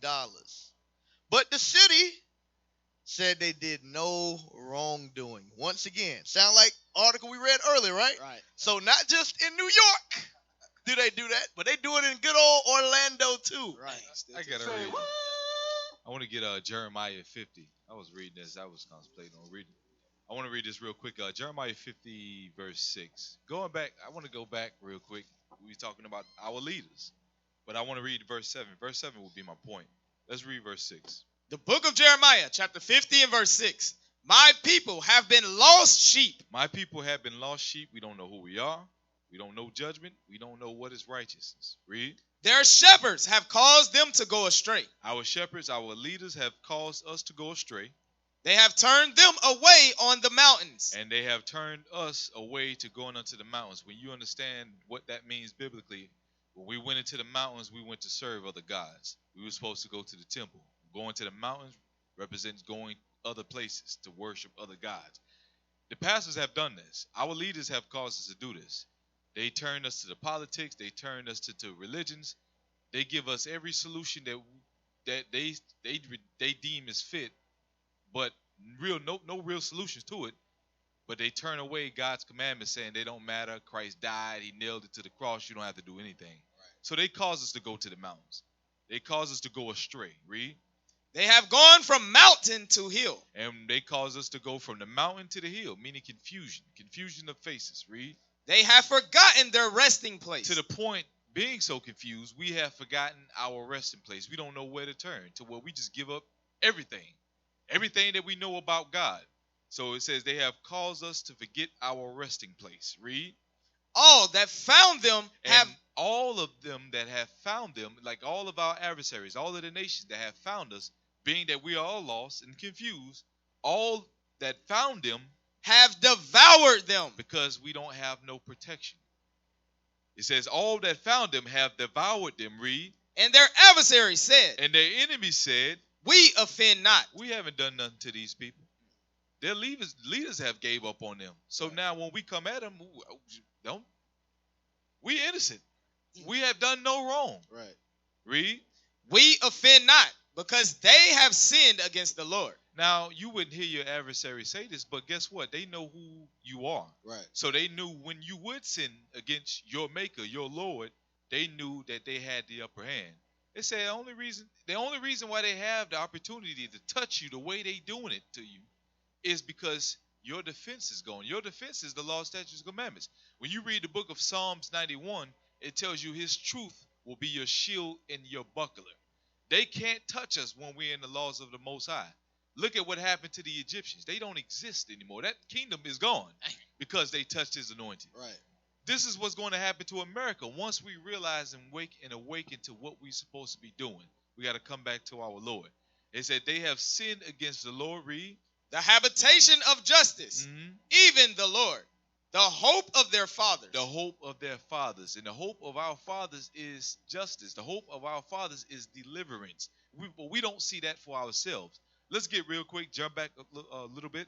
Go back into Jeremiah chapter 3, verse 24. The book of Jeremiah, chapter 3 and verse 24. Read. For shame have devoured the labor of our fathers. What we do today devoured the labor of our fathers. Everything that our forefathers have fought for. How many of you are going to go out and celebrate 4th of July? Seeing all of this stuff coming out. All of the injustice. Everything that America has done to you, that they still doing, and don't take the blame for it. But they can give you money that they print out easily, money that they control. Money to them is nothing. Your whole life, these young men's life has been taken away from them. They get out of jail. What are they going to do with that money? It's not going to make up for the time that they lost. It says, For shame have devoured the labor of our fathers. I'm putting it on us now. Right. Forget about what they done. What are we doing? Right. What are the parents now doing to make sure other children don't experience what they children had experienced in this whole situation? What are they speaking up about? It says, for the shame have devoured the labor of our fathers from our youth. Read.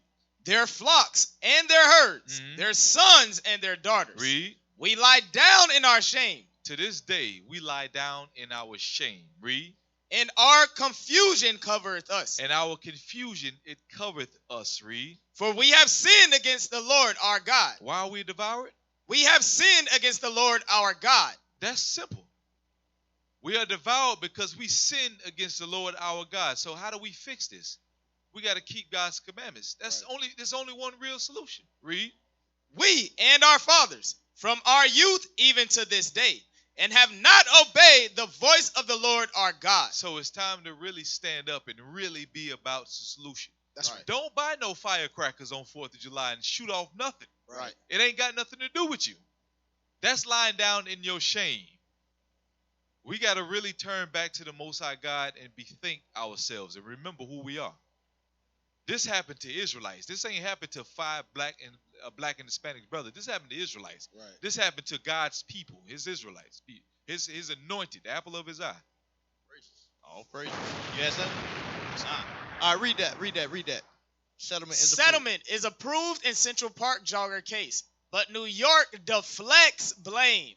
A $41 million settlement for 5 men whose convictions in the 1989 beating and rape of female jogger in Central Park were later overturned was made final on Friday, with the deal including unusual language that sought to absolve New York City from blame. Now, so what it's saying is normally the city will say, hey, we did this incorrect, we're going to apologize. Right. But they know this is a high-profile case.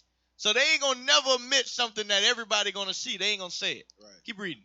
The agreement, which awards the 5 black and Hispanic plaintiffs about $1 million for each year of their imprisonment, includes no admission of wrongdoing. Includes what? No admission of wrongdoing. Read. From the city. In fact, the city explicitly asserts that prosecutors and police detectives did nothing wrong at that time. Keep reading. The city of New York has denied and continues to deny that it and the individually named defendants have committed any violations of law or engaged in any wrongful acts concerning or related to any allegations that were or could have been alleged. The settlement states. So what? What is the $41 million for? Right.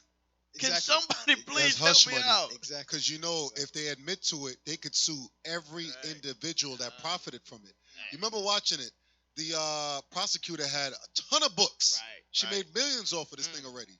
Everybody that was reaping the benefit is now crying because they losing their benefit. Right. That's what's going on. And that's what he was talking about a while ago. Click on the video. I want to watch the video real quick of these men speaking. Should be a video anyway. Yep, right there. Listen to him. Take your time, okay? Take your time. I'm talking. Y'all don't really understand what we went through. Y'all try to dehumanize us as human beings, but we still here. That's right. We're strong. Nobody give us a chance for the people that believed in us. People called us animals. Wolfpack. I have 4 sisters and a mother. I would never do anything to a woman. I was raised better than that. That's right. It's unbelievable, the injustice that we suffered throughout all these years and that we continue to suffer till today. The Donald Trumps, the Ann Coulters, the bloggers who still say that we're guilty or that we're guilty of something, because they just can't let it go. They just can't let it go that we were innocent and that we didn't commit this crime at the end of the day. Reyes has told you on more than one occasion that it was him and him alone. The DNA match. What more do you need? It's all about moving forward, and this right here is finally giving us the ability, as Ken Burns said, to put a period. The city has put a period at the end of this run-on sentence. And now we are there, ready to move forward and say, man, this is finally behind us. I just wanted to touch on that. There's no amount of money on earth that will restore our youth back. We lost those years. Go to Ecclesiastes 7:7. Understood. I'm glad the brother said that. Not Ecclesiastes 7:7. I want to give the scroll. That is it. Yeah. Because understand, when Esau does this, they do this so you can be content. Because they understand these men with some money behind them, if they got their head on their shoulders, they can make some real change. If you're sitting there with $7 million and you upset and you angry and you know how to move, you can try to create some change. Go ahead, read that. The book of Ecclesiastes, chapter 7 and verse 7. Uh-huh. Surely oppression maketh a wise man mad. Right. Surely oppression maketh a wise man mad. They understand. These brothers were oppressed at the highest levels. Read. And a gift. And what? A gift. Read. Destroyeth the heart. That's why they had to give them that gift. Because once you've been, when you mad, you have actions. You have actions. All these brothers up here, we saw the oppression of our people. So what do? We made a stand. We went into the scripture and said, all right, this is what we got to do to help our people. This is what we'll do. What they hoping is, these brothers were mad that they won't join us. Right. They won't join the real movements. Because, hey, I got $8 million. I'm finna go chill, man. I ain't worrying about that, but hey, put that behind us, man. Catch up for lost time. And Right. Go back in the world. Right. You know it's heavy you say that because what's that? Rodney King, he got a big settlement and died broke. Right. A lot of them, they died broke. He blew most of that money trying to go make up for lost time. He had a record studio and all this other stuff. Splurged it, ran through it. And had nothing to show for it. No type of active what do you call it? Activism. You know what I'm saying? Yeah. Activist work. Nothing like that, right? To actually go help the next man out. Because I'm quite sure some of them, they're gonna actually try to do something positive with it. And Corey Wise, yeah, he actually got a program where he gives free legal counsel to people that are going through the process. If they innocent, but if they innocent, they give them pro bono legal counsel. So yeah, so he actually trying to do something. Right. Go. Anybody else want to say before we go to the next part? All right, go to the next video. Yes, okay. So now we went into the when they see us. So now we're going into the new Jim Crow part of this thing. Because like I said, the when they see us opened up our eyes again to the justice system and to the prison system, which we've done many shows on it. But now everybody sees it again. It's brought back to our attention. The Most High wants this on the forefront for a reason. So we got to show you. Some of you may have never heard of Jim Crow. Don't know what it is. Don't know what the new Jim Crow is. So we want to show you what it is exactly. All right, go ahead. Welcome to the MCAT Multimedia Series, a MCAT analysis of Michelle Alexander's The New Jim Crow, Mass Incarceration in the Age of Colorblindness. Do African Americans still suffer from systemic discrimination? Michelle Alexander, an acclaimed social reformer and legal scholar, believes that they do. In her book, The New Jim Crow, Mass Incarceration in the Age of Colorblindness, she explored the prejudices that Black people still face in America. Alexander noted that while slavery in America was ended by the U.S. Civil War, racial discrimination was legally retained in the Jim Crow laws. These laws, which were prevalent in southern states, separated Black and white Americans in all social spheres. Black people were required to use different and often inferior bathrooms, schools, and other public facilities.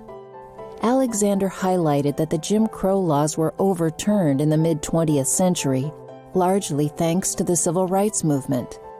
However, Alexander argued that despite this, new trends in law enforcement mean that discrimination has continued in other forms. For Alexander, the war on drugs is the main culprit. Police disproportionately search young Black men and are more likely to imprison them for nonviolent drug offenses. Upon being released, Black Americans find themselves stripped of key rights, for example, the right to vote. Further, they are often denied employment due to background checks. Alexander believed that this process deprives Black Americans of their rights as effectively as the Jim Crow laws. However, this discrimination is harder to see as it is due to unspoken prejudices instead of overtly racist laws. To demonstrate this institutional racism, let's imagine discrimination in a military unit. The unit consists of people from two parts of town. One part is rich and the other is poor. The poorer recruits are discriminated against in the military regulations. They have a special training schedule and eat at different times than the others. They aren't allowed breaks for sports as they are perceived to be more aggressive. After some tough campaigning, these official barriers are removed. However, the unit also develops a zero-tolerance policy against any infractions. Even those wearing non-regulation socks are punished. The sergeants believe that poorer recruits are naturally rule breakers, and so these recruits face uniform checks more regularly. If caught, they're sent to a remedial unit. In it, they are segregated during mealtimes and are not allowed time off for sports, just as before. Further, once sent to remedial, you cannot rise through the ranks or obtain extra qualifications. Injustice remains under the guise of a dress code. Michelle Alexander's The New Jim Crow introduced a new focus for the debate on American racial discrimination. A more detailed examination of these ideas can be found in the McCat analysis. All right, stop it there. So basically what she showed us was the old school laws that were written, they were replaced with written laws that are not as overt. Like I remember y'all was putting me on knowledge about drugs. Who know the understanding on crack and cocaine charges? What's the difference on that? Somebody tell so the people know. You got RICO laws where they charge you depending on the amount of it you may have. Right. Give me an example.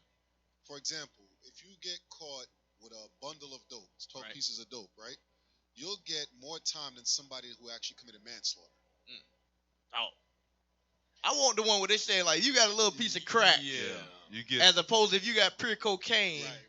Go ahead, tell me that, because I don't know. I don't. Okay, so basically, like we know about like Nino Brown, right? New Jack City. Right. So when brothers were rocking up crack cocaine, they would a lot of times give you a year per rock. Now rock you sell on the street, one rock, you know, $10, $20. Oh my! So you're doing a year for $10. So if you get caught with like say 10 rocks, you could get a 10-year bid, right? But that's a relatively small amount of cocaine. Right.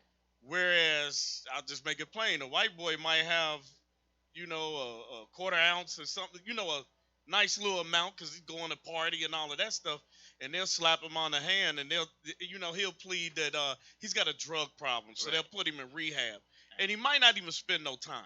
Dang, that's crazy. So that's Wait a minute. the Jim Crow.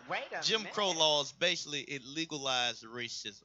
It legalized racism, and now the new Jim Crow is the justice system that we have today, and it goes into the bail system, the plea bargains, all this different stuff is against our people. Right. It's against our people. And I don't know if we're going to get to the video today, but 95% of court cases are handled by plea bargains. They're not handled in jury. Right.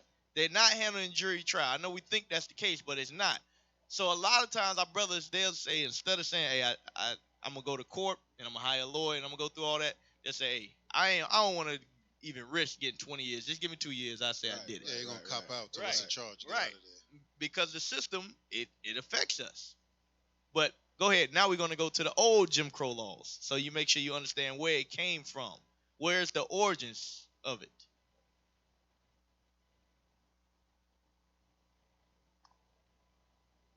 The social studies lesson. Hey Vision Chasers, it's Dr. Bird here with another social studies lesson for you today. Today I'm actually going to answer an email question from David in Augusta, Georgia. And David's question is, what were the Jim Crow laws? So, David, here we go. Once Reconstruction ended, the people who were in charge of the South before the Civil War slowly started to regain power. And these people were not happy that their slaves were now freedmen. And so they began to pass a number of laws known as the Jim Crow laws. Jim Crow was the name of a popular minstrel show. And a minstrel show was a performance that made fun of black people. And on your screen right now, you're seeing an example of a minstrel show from the 1940s. The Jim Crow laws were designed to isolate African Americans and place them in an inferior position compared to white people. This was the beginning of segregation in the post-Civil War South. In many Southern churches, people were taught that whites were the chosen people and that blacks were cursed. Here's some examples of Jim Crow laws. A black male and a white male could not shake hands because it implied that both were socially equal. Blacks and whites were not supposed to eat together. Now, if they did eat together, whites were to be served first, and some sort of partition was to be placed between them. And under no circumstances was a black male to offer to light a cigarette of a white female. Whites did not use courtesy titles of respect when referring to blacks. For example, Mr., Mrs., Miss, Sir, or Ma'am. Instead, black people were called by their first name or some sort of derogatory term. White motorists had the right of way at all intersections. And lastly, if a black person rode in a car driven by a white person, the black person had to sit in the back seat or the back of a truck. Although it is perfectly clear that this is a violation of civil rights, the Supreme Court ruled the Jim Crow laws were constitutional in the Plessy versus Ferguson decision of 1896. Now, it wouldn't be until the civil rights movement of the 1950s and 60s that... So, these were laws that legalized racism. They legalized racism after the Emancipation Proclamation. Right. So, it's like, we couldn't win. Nope, no way out. We couldn't win, but this, and then after that, then you had civil rights. And now we're still going through the same thing today. Right. Still ain't got no rights. You still ain't got no rights. Nope. So understand, I don't know what it's going to take for us to wake up. But, I mean, listen, they don't like you. There's another video I got. I didn't show it, but it goes into, it says, during this time, we had to be alone. So we gathered ourselves together. Right. And it says the whites were so infuriated that the blacks were being successful that they retaliated. It's like, retaliated against what? This is what you wanted. Yeah, you wanted us to be separate. Right. And that's the same thing today. They see black people walking alone, they got to be doing something bad. They never like that. Even there's an article that we used to pull up for the sisters here. There's an article about I forget the word. Tie-on headdress? Yes, the tie-on headdress.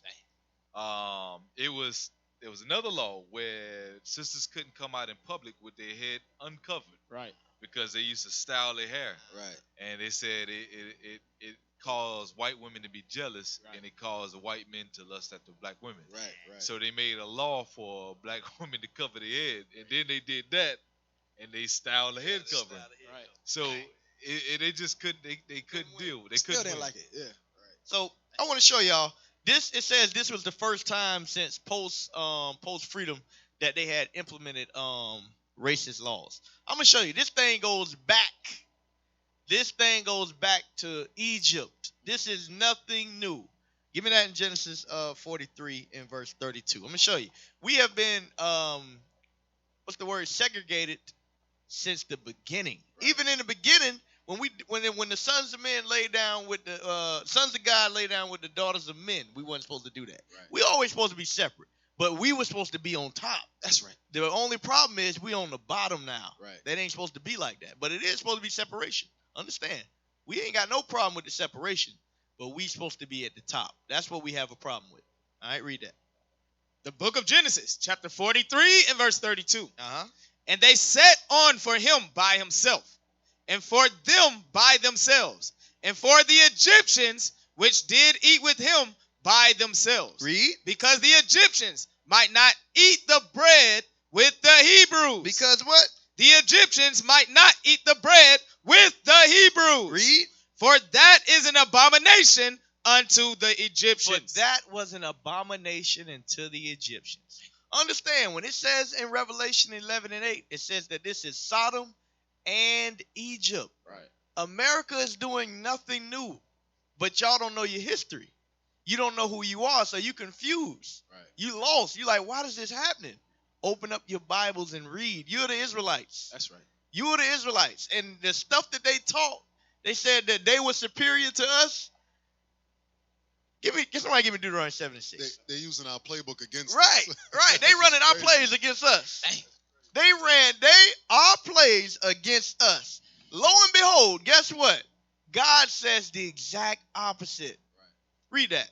The book of Deuteronomy, chapter 7 and verse 6. Uh-huh. For thou art an holy people unto the Lord thy God. Read. The Lord thy God hath chosen thee to be a special people. Read. Unto himself. Above. Above. A what? Above. Read. All people that are upon the face of the earth. So God says that you so-called blacks, Hispanics, and Native Americans, that you are above all people upon the face of the earth. Right.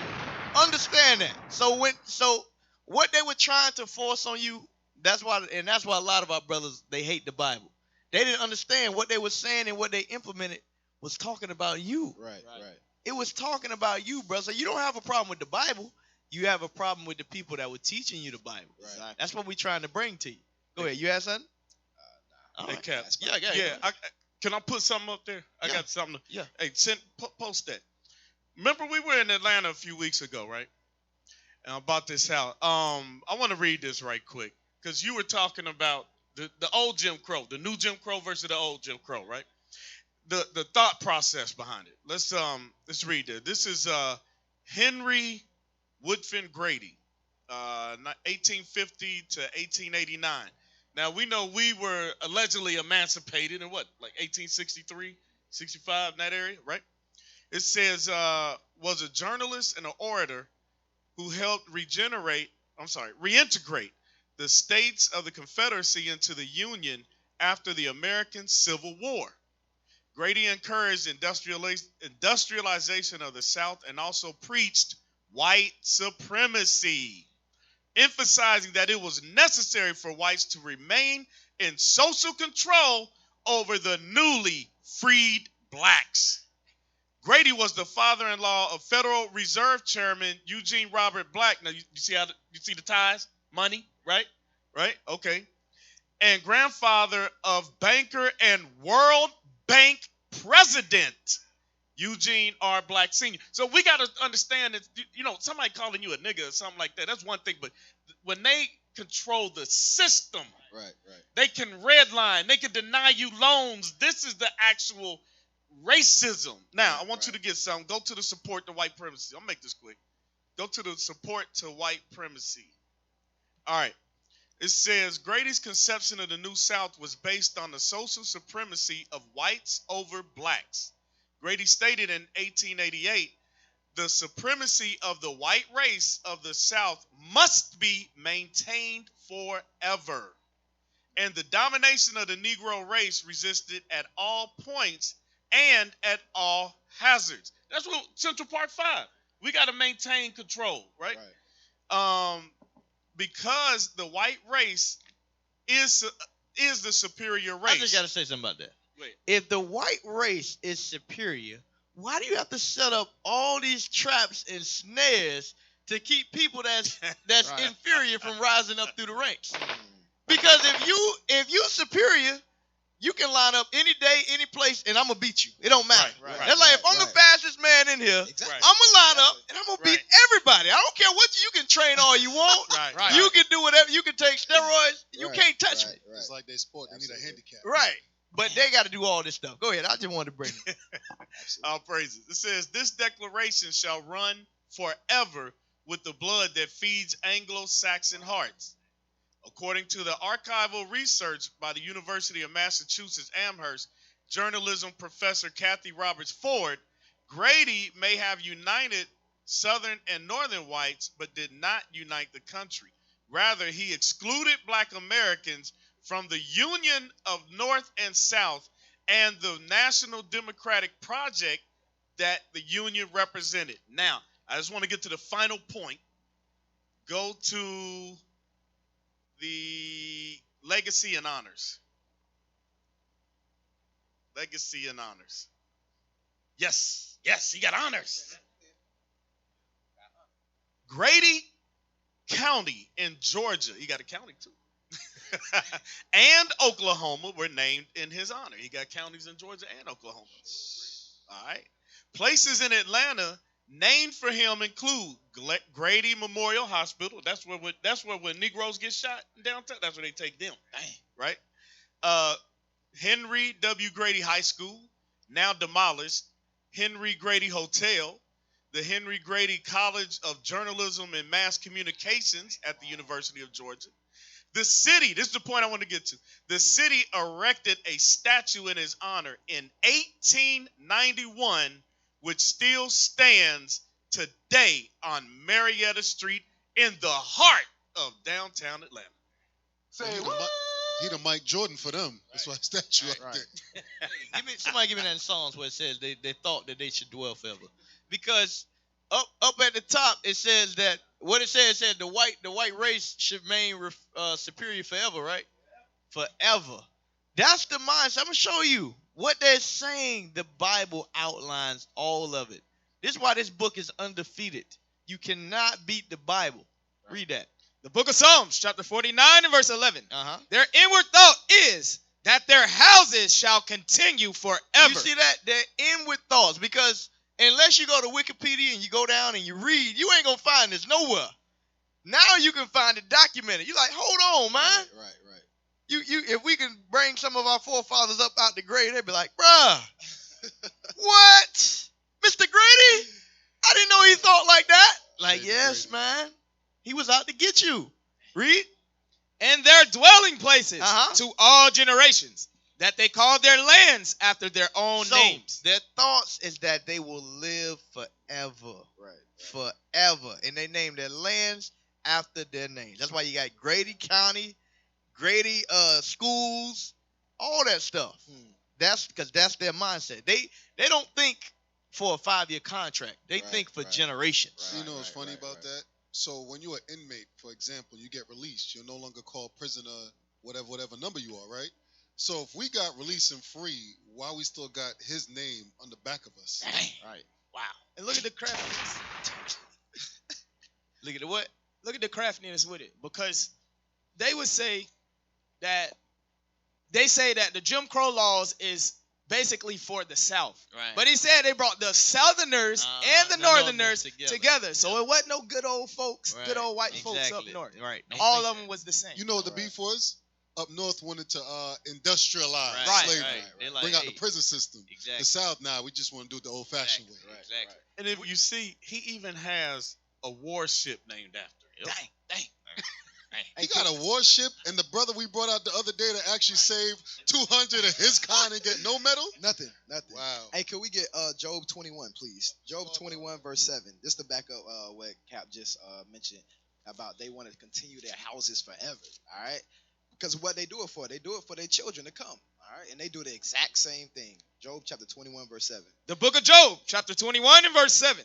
Wherefore, do the wicked live? The who? The wicked live. The wicked still live to this very day. Go ahead. Become old. They become what? Become old. They become old. Go ahead. Yea, are mighty in power. But they still want to retain their power. They still have power to this very day. Just like Officer Kimuel mentioned. What real racism is power to be able to do things. You understand? Right. Racism ain't just, I hate you. Racism is being able to change laws, being able to set up, like he said, Jim Crow, black codes, things of that nature. Right? Go ahead. Their seed is established in their sight. Their seed is established. Why? Because they set up this government. They set up these things for their seed to come. All right. They even set up universities for their seed to go to. Absolutely. With their own name on it. With their name on it. With their name on it. God damn. Go ahead. Their seed is established in their sight with them, and their offspring before their eyes. Absolutely. Go ahead. Their houses are safe from fear. Their houses are safe. Go ahead. Neither is the rod of God upon them. Why? Because we sin.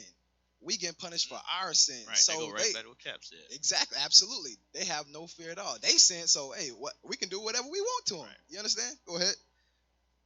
Jump down to verse 15, please. Verse 15. Yes, sir. What is the Almighty? that we should serve him? Right. And what profit should we have if we pray unto him? So they disregard the Most High God. Right. Even though they say, what it says, one nation under God. In God we trust. Still, they don't believe in God at all. All right. But I want you to jump down to verse 19. I want to leave off with this. Verse 19. God layeth up his iniquity. God layeth what? What? Up his iniquity. God layeth up his iniquity. So all this stuff ain't going unnoticed. The Most High God is still going to lay up the sins that they're doing. All right, go ahead. For his children. For his who? For his children. So that even goes back into, for the Edomite that was saying, hey, we didn't put y'all into slavery. That was our forefathers. Right. You understand? But God says he layeth up the iniquity for his children. Go ahead. He rewardeth him. And he shall know it. Go ahead. His eyes shall see his destruction. Right. And he shall drink of the wrath of the Almighty. All praise to the Most High. Give me a hand clap for that. God. All praises to the Most High God. All praises. All praises. So, pull up the next video on Meek Mill. So, notice whenever we talk about Jim Crow, we talk about the political or justice system, what do they always say? They say the system is against blacks, Latinos, Hispanics, and poor. Right. But what we want to teach our people is, guess what? You can't escape these curses. I don't care what level of status you get to. Right. This system is set up against you whether you rich or poor when you black or Hispanic. Right. Guess what? The most beloved man on the face of the earth got caught up in the system. Dang. Bill Cosby is in jail right now. Dang. Bill Cosby. Go ahead. Some of the Jello man. He's not the Bill Cosby that he used to be represented as, the family man, doctor, the good household. He's Bill Cosby now. That's what they call That's him. what they call him now, Bill Cosby. That's crazy. So understand, this system would not regard, the scriptures say, the young or the old, either the rich or the poor. Right. Go ahead, click on this. And I didn't know about this story, but when I looked, I was like, man, this is crazy. This is like my welcome home party of the night. Let this be known today. Meek Mill has dedicated himself to justice reform and making sure the people that don't belong in prison is not in prison. We need your support and we need you to... So, all praises. Hey, this, give me, somebody give me, with a flick them. Hosea 5:15. The brother saw what happening and all praises. Now he going to use his position to try to help his people. This is the stance we need a lot of our brothers and sisters to take. And it shouldn't have to take you you to go to jail for you to see the injustices against your people. Right. Read Hosea 5:15. The book of Hosea, chapter 5 and verse 15. I will go and return to my place till they acknowledge their offense. Until we acknowledge our offense. Read. And seek my face. And in their affliction. In what? In their affliction. Right. After he been locked up for nonsense, now he going to stand up for his people. Read. They will seek me early. And in their affliction, they're going to seek him early. So understand, this thing has to keep happening until 1/3 of the sand of the sea wakes up. Right. So we're going to need a lot of help. We're going to need some influence. So Lord's will, if this brother's watching, you know him, pass him the video. Let him know he's an Israelite. He got to wake his people up according to the commandments. That's right. All right? Go ahead, finish the video. Make some noise right now. What's free? I came from the slums of Philadelphia. When the TV ain't controlling what we see. Meek was arrested during a so-called drug raid. All I see is hands and feet punching on me. I'm dizzy going in and out. This guy got locked up at 19 and been on probation for 11 years. This is a story in which there is injustice in every crack and crevice. This is Philadelphia. I think they want me silenced. I can tell you things that people can't talk about because they're afraid. I never saw Meek point a weapon. It's just the officer's work. That's clearly a lie. The evidence is what was in the official record is not what really happened that day. Trump. I just thought it was real life for a black kid in America. Meek Mill's story is way too familiar to too many black families. You working towards your life goals and something keep pulling you back. We all hanging with a noose on our neck. It's like millions of people like Meek. He won't make it to the wake unless he... As soon as Meek was imprisoned, he became a symbol for criminal justice reform. The system tries to put Meek Mill on trial, and Meek says no. I'm gonna put the system on trial. I was on the corner with the... Y'all keep messing with folk. you're going to start bringing black and white together. Rich and poor together. There we go. I got to touch this. He said, you keep messing with folk, you're going to bring black and white together. No. What the heck are you talking about? Just give me that Daniel real quick. Give me that Daniel. He's just saying that because he's already with one. With the Myrie Clay. He married to a white woman? Come on. Yeah, bring that Myrie Clay. Black I got to bring white. this out. So understand something. Yes, this justice system is going to set up, but it ain't going to bring black and white together. What it is going to bring, it's going to bring the 12 tribes of the nation of Israel together. Understand that, all right? You got that? 2 and 43. 41. The book of Daniel, chapter 2. Yeah, start at 41. In verse 41. And whereas thou sawest the feet and toes, part of potter's clay and part of iron, the kingdom shall be divided. Right. America's kingdom is going to be divided. No matter what you do, it's going to be divided. That's why there's racism here. Because you can't bring all race and religion together. Right. It's not going to happen. Because unlike black people, everybody ain't going to dance to the tune of whoever hot right now. The Chinese man going to be the Chinese man 2,000 years from now or next week. Unlike us, you'll be Muslim 2 years from now. 3 years from now, you'll be an Israelite. 4 years from now, you'll be a Christian. Nah. Read. The kingdom shall be divided, but there shall be in it of the strength of iron. For as much as thou sawest the mixed clay, the mix with miry clay, and as the toes of the feet were part of iron, and part of clay, so the kingdom shall partly strong, and partly broken. Right. The kingdom is partly strong, going into its military, but it's partly broken, going into you have all these different beliefs here. We can't join together because we don't mix. We're not the same. It's not supposed to be like that. Right. And it's not supposed to be like this. That's why it's called Babylon, Babel, land of confusion. Right. Read. And whereas thou sawest iron mixed with miry clay, they shall mingle themselves with the seed of men. Right. They're going to mingle. They'll get down together in bed. They'll lay down fornication. Read. But they shall not cleave one to another. But they will not cleave one to another, meaning that connection is not going to last. Right. What is that? Is that oil and water? Oil and water don't mix. Nope. It will never. It won't cleave. Right. It won't cleave. Yeah, you might deal with each other, but it ain't gonna cleave. Because when you see your brother shot dead in the streets, you see it for what it is. Whereas the white woman says, "Well, honey, he feared for his life." You like, bro? I just got off the phone with my wife. She said there was nothing wrong. Am I tripping? Right. Like she's white. Oh, okay, honey. Oh, it's all right, honey. We're going to get you some sensitivity training, all right? and then we'll be able to get over this. But that's the point, though. Them other nations can cleave because they're not the one on the street right now getting murdered. Right. So they don't have fear of nothing. Everything's all good. Everything's good. So understand, the nations ain't coming together. Right. Any of y'all want to say something before we finish this? Right on the head. Okay, they don't understand it. They don't understand our cause. Press play. And once those folks start getting together, they may not stop.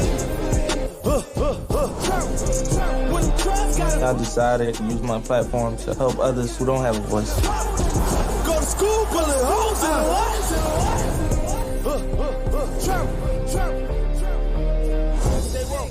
All right, so that was the documentary that's on Meek Mill's. Now go to the article. I want to show y'all something because his case, it caught me. I'm just gonna read a little bit of the case. He had to do 2 years in prison, and remember, Jay-Z said he was on parole for 11 years. I don't know how long you supposed to be on parole for. I don't know. I don't deal with it. 6 months to a year? 6 months to a year. That's how long you're supposed to be on parole. Sometimes 2 years. Wow. Extreme cases. So 11 years is a pretty very long. Sheesh.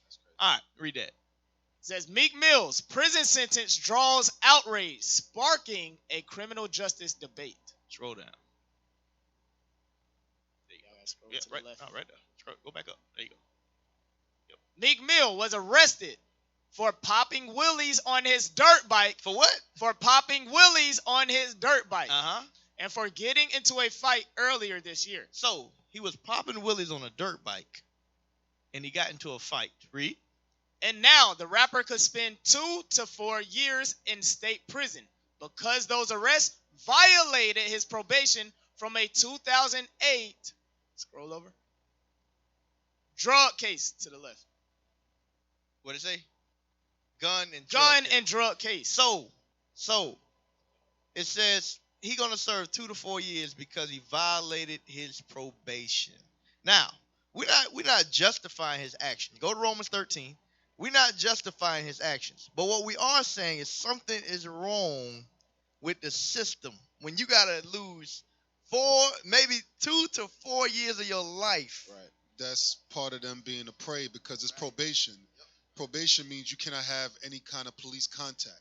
It could be jaywalking. It could be you was taking a leak in the alley, you got a ticket. You can't have none because now it's on them to violate you. Right. And they put them there for about 10, 11 years. That's ridiculous. Usually on probation, parole, you could get up to the 10 years parole. That's part of your agreement. That's something you agree to. The probation is pretty much, we won't keep you in jail if you stay out of trouble for this length of time. Right. It's never really no 10, 11 years. That's unheard of. Like, usually you're talking about like a year or two for the probation. Right, right. But once you have the police contact, then for any cause, they can, because pretty much they're going to be your neck now. Yep. So, read that. Romans 13, start at verse 1. The book of Romans, chapter 13 and verse 1. Let every soul be subject to unto the higher powers. For there is no power but of God. The powers that be are ordained of God. Whosoever therefore resisteth the power, resisteth the ordinance of God. And they that resist shall receive to themselves damnation. So understand, when you go against God, when you're going against the commandments, you leave yourself liable for these things to happen. Right. Like we said, we don't know if the brother was right, wrong. We don't know. But what we do know is he wasn't keeping the commandments. Right. And then this wicked justice system, it leaves room for you to be oppressed. Right. Go ahead, you have something? Yes, sir. Isaiah 32 and 7. Because like you said, we don't know if it was right or wrong, but it doesn't matter. If you're right or wrong, you still gonna get persecuted. Right. That's what happened with the so-called Central Part 5. Right, absolutely. Isaiah 32, verse 7, please. The book of Isaiah, chapter 32 and verse 7. Right. The instruments also of the churl are evil. The instruments. So this goes into the systematic oppression. All right, go ahead. He devises wicked devices to destroy the poor with lying words. Right. Even when the needy speaketh right. So even if they speak right, like we was talking about earlier with the Central Part 5, if they are wrong, they're going to get convicted. Even if they right, they're going to get convicted because those laws were set up to oppress them. That's exactly what happens. Hey, speed read through this because it's something is really weird about this case. Speed read through it. Mill was also sentenced. Mill was also sentenced one day before Philadelphia elected Larry Kranzer, a progressive Democrat and civil rights attorney who vowed a movement for criminal justice reform to be his next district attorney. So they make sure they got this court date done before somebody different in power that has a different view to get in. But keep reading though. Mill's attorney told CNN that he plans to appeal the sentence and accused Philadelphia judge Janice E. Brinkley, who has overseen Mill's case for years, of being enamored with the rapper and taking a personal interest in the case. So, understand, this judge, you say somebody got something out for you? Yeah. She was fanatical with this dude. And when you read through it, we got to read it. Go ahead, read Meek's frustrated, really frustrated, and knows he's being treated different than anyone else. Mill's attorney, Joe Topacana, told CNN in a phone interview Thursday, if his name was John Smith, he wouldn't be in jail, and he certainly wouldn't be on probation. He's been on probation for nearly 10 years. Nobody goes on probation for 10 years. Yep, that's crazy. He criticized Brinkley for extending Mill's initial 5-year probation sentence following various violations. Brinkley's office did not respond to a request for comment, but referred CNN's request to Gabriel Roberts. Scroll down.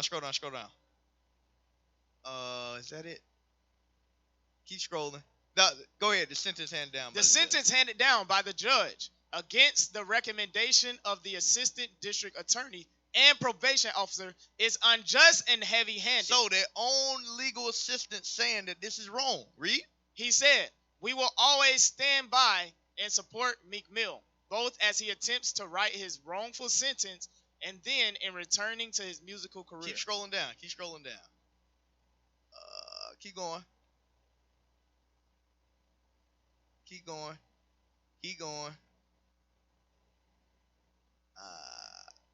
Keep going. Dang, I want where it says she want him to sign with a different record label. You can't be yes, serious. the judge, yeah. Wow. Hold on. She got stocks in that thing. Yeah. Keep going down. Don't worry about it. Don't worry about it. All right. Now, it's 8:03. Dog. These doggone class be. Yeah, I know. Yeah. How you for profit? That is true. Oh, well, we got to find it. And we already took up time. All right. Scroll up. Huh? I don't know. Just scroll up. I don't know. And that's funny because if he was already on 5 years probation, she extended the probation. They're going to violate him. He got to serve out the time. All right. I think so. Keep scrolling up.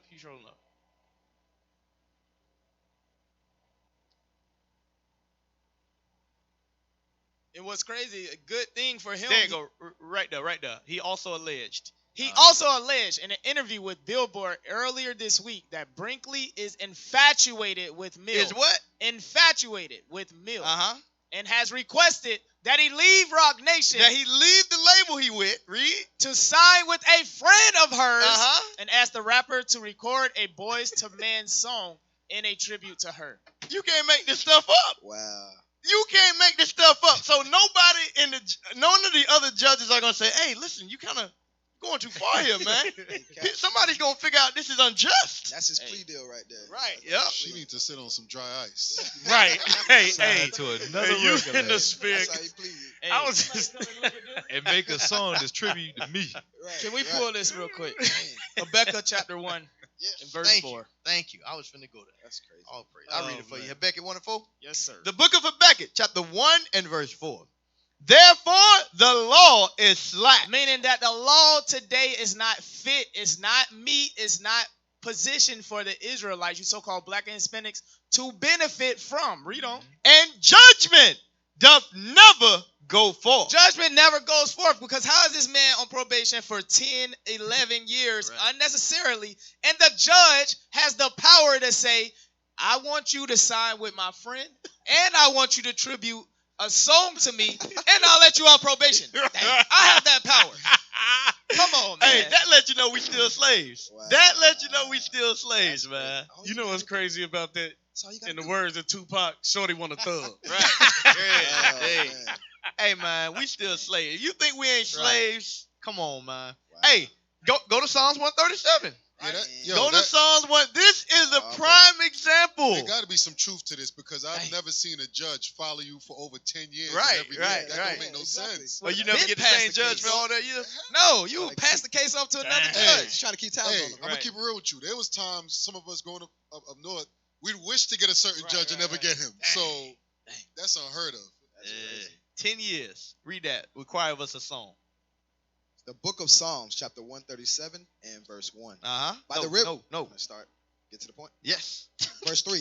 For there, they that carried us away captive required of us a song. They what? Required of us a song. If I'm telling y'all, how many times I got to this Bible is the only book that will outline every single situation that we encounter here in America. Right.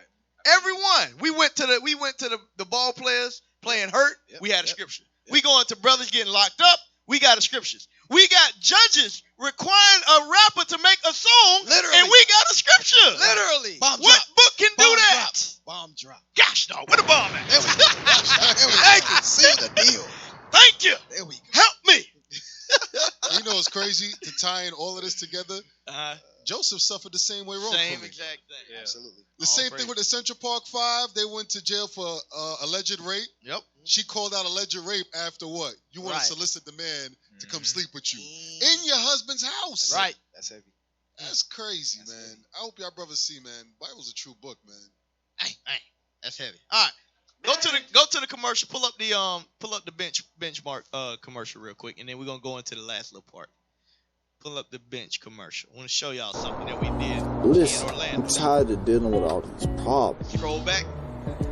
Before we go, I want y'all to know this is one of our world famous actors. Trevor Benjamin. Yeah. For the heathen that's watching, $2 million. He don't do any X-rated scenes. It got to be PG. All right, got to be PG. Absolutely. All right, press play. Listen, I'm tired of dealing with all these problems.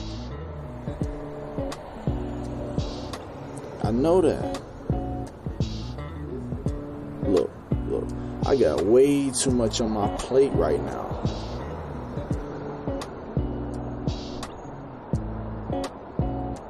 Yeah.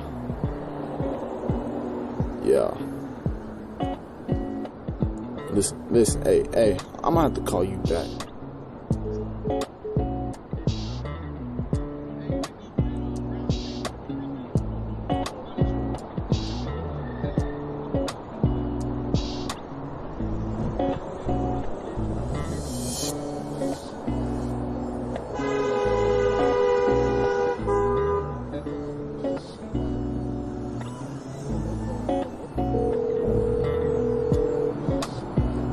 IUIC Orlando, Captain Clark speaking. Yeah, hello? Ad on the bench sign here at the bus stop. It says, make Israelite great again. We have a school in Orlando, Florida at 53A. All right, so go to pull up that next video. So now we're going to go a little bit more into the prison system. Got to expose some more evil. And that's what we here to do, right? Absolutely. We here to expose evil, man. That's right. All right. Pick up. Let's see. Go ahead, play that one.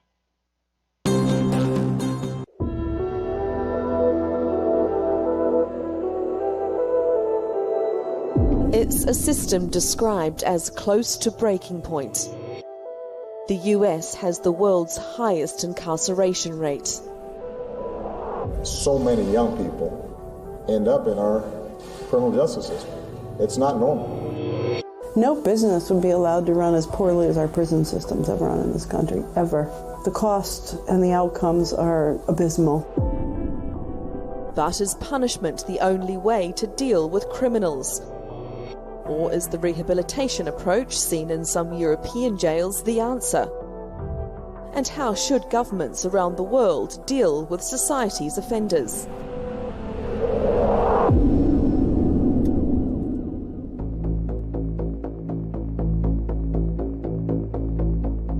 Prisons have expanded by 400% over the past 30 years in the US, with just over 2 million people locked away in some 1,800 prisons and 3,000 jails. One report found that 68% of state prisoners reoffended within 3 years after their release and 77% within 5.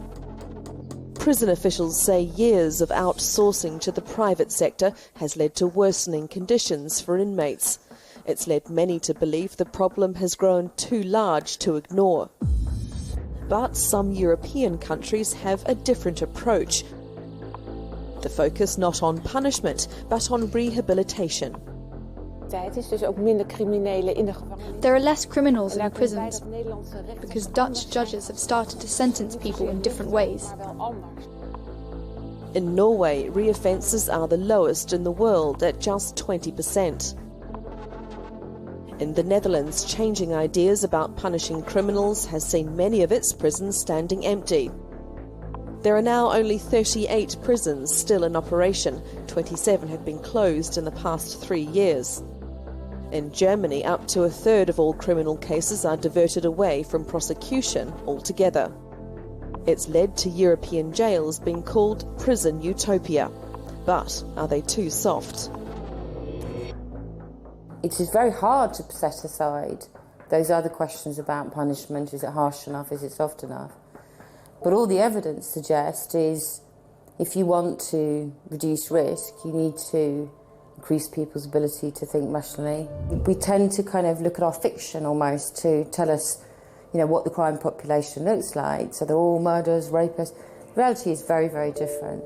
And I think what you'll see in Norway and Sweden is a far greater focus on what you do with those people that have committed those lower level offences. Is prison going to help, or is there another way of approaching this? the numbers do show some success. But even if some European models are working with... So what we're seeing is in other places across the world, outside of Babylon, is they figuring out a way to rehabilitate people. But here in America, our prisons are only going up and up and up every year. Why is that? I'm going to show you why. Go to Isaiah 52 and verse 20. Because the difference between Babylon and all these other nations is that we have something called for-profit prisons. Right. Just want to say for the listening audience, if we happen to cut out, we got a bad thunderstorm on this side. So if we happen to cut out, we'll be back up same time next week. Pray you got you're getting something out of the show. And if you experience anything, don't forget, call in. We would like to hear your response. 407-545-4624. Call in to be a guest on the show. Absolutely. Absolutely. So what we're seeing is here in America, this is a for-profit system. Give me Revelation 18 and 13. I'm sorry. I know I said it about Isaiah, but Revelation 18 and 13. Let me show y'all something. This is America. This is America. Read that. This is America. Revelation 18 and 13. I can't lead them in no better way. I mean, I don't. Hey, IT, help me. Yeah, please. That was a dead giveaway. Dead giveaway. Drop the ball. The book of Revelations, chapter 18 and verse 13. And cinnamon, and odors, and ointments, and frankincense, and wine, and oil, and fine flour, and wheat, and beasts, and sheep, and horses, and chariots, and slaves, and what? And slaves, and what? And slaves, and souls of men. Understand, the place where the only place in the world where you have prison labor. Right. What'd you say? Russia is like, what? Y'all got 2 million people in prison? Right. And y'all let them work? Hey, Kat, remember we watched that video earlier where the man said they referred to the inmates as slaves of the state. Right. So they're showing that. Slaves to the state. All right, we got to pull this up real quick. Go to the next video. Go to... Officials in Alabama have... Our modern prisoners, modern day slaves. Go there. Our prisoners, modern day slaves, BBC. And while they pulling that up, Cap, just for our listeners, y'all need to when pay slavery attention. was... These sisters that out there as slaves too. If you look, you'll see female chain gangs increasing. Yep. They coming through picking up garbage. Yep. So absolutely, it affect all of us. And that's another thing we didn't even hit. I'm telling y'all, this prison, prison has replaced the plantations. Right. Y'all don't understand how many different layers and levels we can deal with just with prison. Right. Just within prison. We didn't touch the food. We didn't touch the housing they have. We didn't touch the bails. Right. We didn't touch the lawyers. Hey, Cap, what about the 13th Amendment? That's what this one's going into. Okay, that's what this one's going into. We didn't even touch that today. I know. Go ahead. Was abolished in America in 1865, the United States Congress created the 13th Amendment to the Constitution, which essentially redefined the parameters of slavery. Neither slavery nor involuntary servitude except as a punishment for a crime, whereof the party shall have been duly convicted. So except you commit a crime, you can't be a slave here in America. Right. And then somehow we see that prisons went up 400%. We see that blacks and Hispanics are now all of a sudden being imprisoned. Right. Why is that? Because they want slavery back. Right. They want slavery back. Make America great again. Yep. Go ahead. Press play. Shall exist in the United States. This clause has allowed Americans to continue to enslave black people and poor people for over 150 years. Today, America has the highest incarceration rate in the world. Our jails and our prisons are mostly filled with poor people and people of color. Same thing. When someone is convicted and moves from jail to federal or state prison, the government now has legal access to them as a workforce. These prisoners work for almost nothing, making road signs or mattresses or just about anything the government decides. The Eastern Correctional Facility...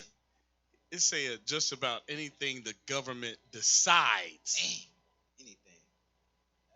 So when the scriptures say our sons and our daughters are given unto another people, for our people to think that the curses are done, no, we are living the curses and we're watching it right now. So y'all need to pay attention. And you know what? That's heavy. Because, every time we say our sons and daughters are given to another people, we always say CPS. Or we say during slavery they were sold. Right. We never bring out the prison system. We never bring that out, but that happens more than anything. Right. And that's relevant today more than anything. We had a brother in the body that was taken yesterday. Son taken. Damn. Couldn't do nothing. Nothing about it. God dog. Hot dog. It happens all the time. Understand that. I'm glad you're saying that, because even with the Khalif Broward situation, he grew up in the system and stayed in the system and literally went up, what you call it, we did prisoner pipeline. Yeah, he was a foster child. So you went from DCF taking control of you to now putting you in a foster home, right? And then take you from that foster home and now putting you in the judicial system. Now you spent the rest of your time in there until you literally died. Took his own life because of that depression. His whole life. Cap, that's heavy you say that too, because I was looking up something called the defense of infancy. So basically what it goes into is the minimum age that you can be convicted of a crime. Now, every other country, you read in 12 years old, 17, 18, 20, but somehow in America it starts at 0 and it goes to 11 years old. From 0 to 11. So I can be 1 and I can be in jail? You can be a baby. Wow. In due time. Are you serious? A baby in due time. How you gonna put handcuffs on a baby that can't keep his head up? Exactly. They regard the young or the old. And you know what? Y'all talking about that, but we could pull up the detainees in Mexico right now, in Texas. They have babies in there taking care of babies. I don't know if we touched that, but y'all didn't? Okay. Right now in Mexico or in Texas, because they're taking the whole families, and they take the older woman and put them somewhere else, and then they put all the kids in one place. So you have little kids, babies, being taken care of by other children. Nobody's changing them, nothing. That's what happened in slavery too. Same exact thing. Same exact, because they dolly in with the woman. They raping the woman. It's a bad situation. Northern Kingdom, y'all got to wake up. Y'all got to wake up. Press play, though. Press play. Is one of the oldest prisons in New York. Here, many of the prisoners are enrolled in a prison labor program where the inmates work for far below minimum wage. Some people see these programs as a good thing, training inmates for skills they can use when they're released, while others see it as modern-day slavery. Many of your speed limit signs, your stop signs, your no U-turn signs, all the road signs you're seeing as you drive down the road on any typical journey, they make many of them right here. So what do they get paid?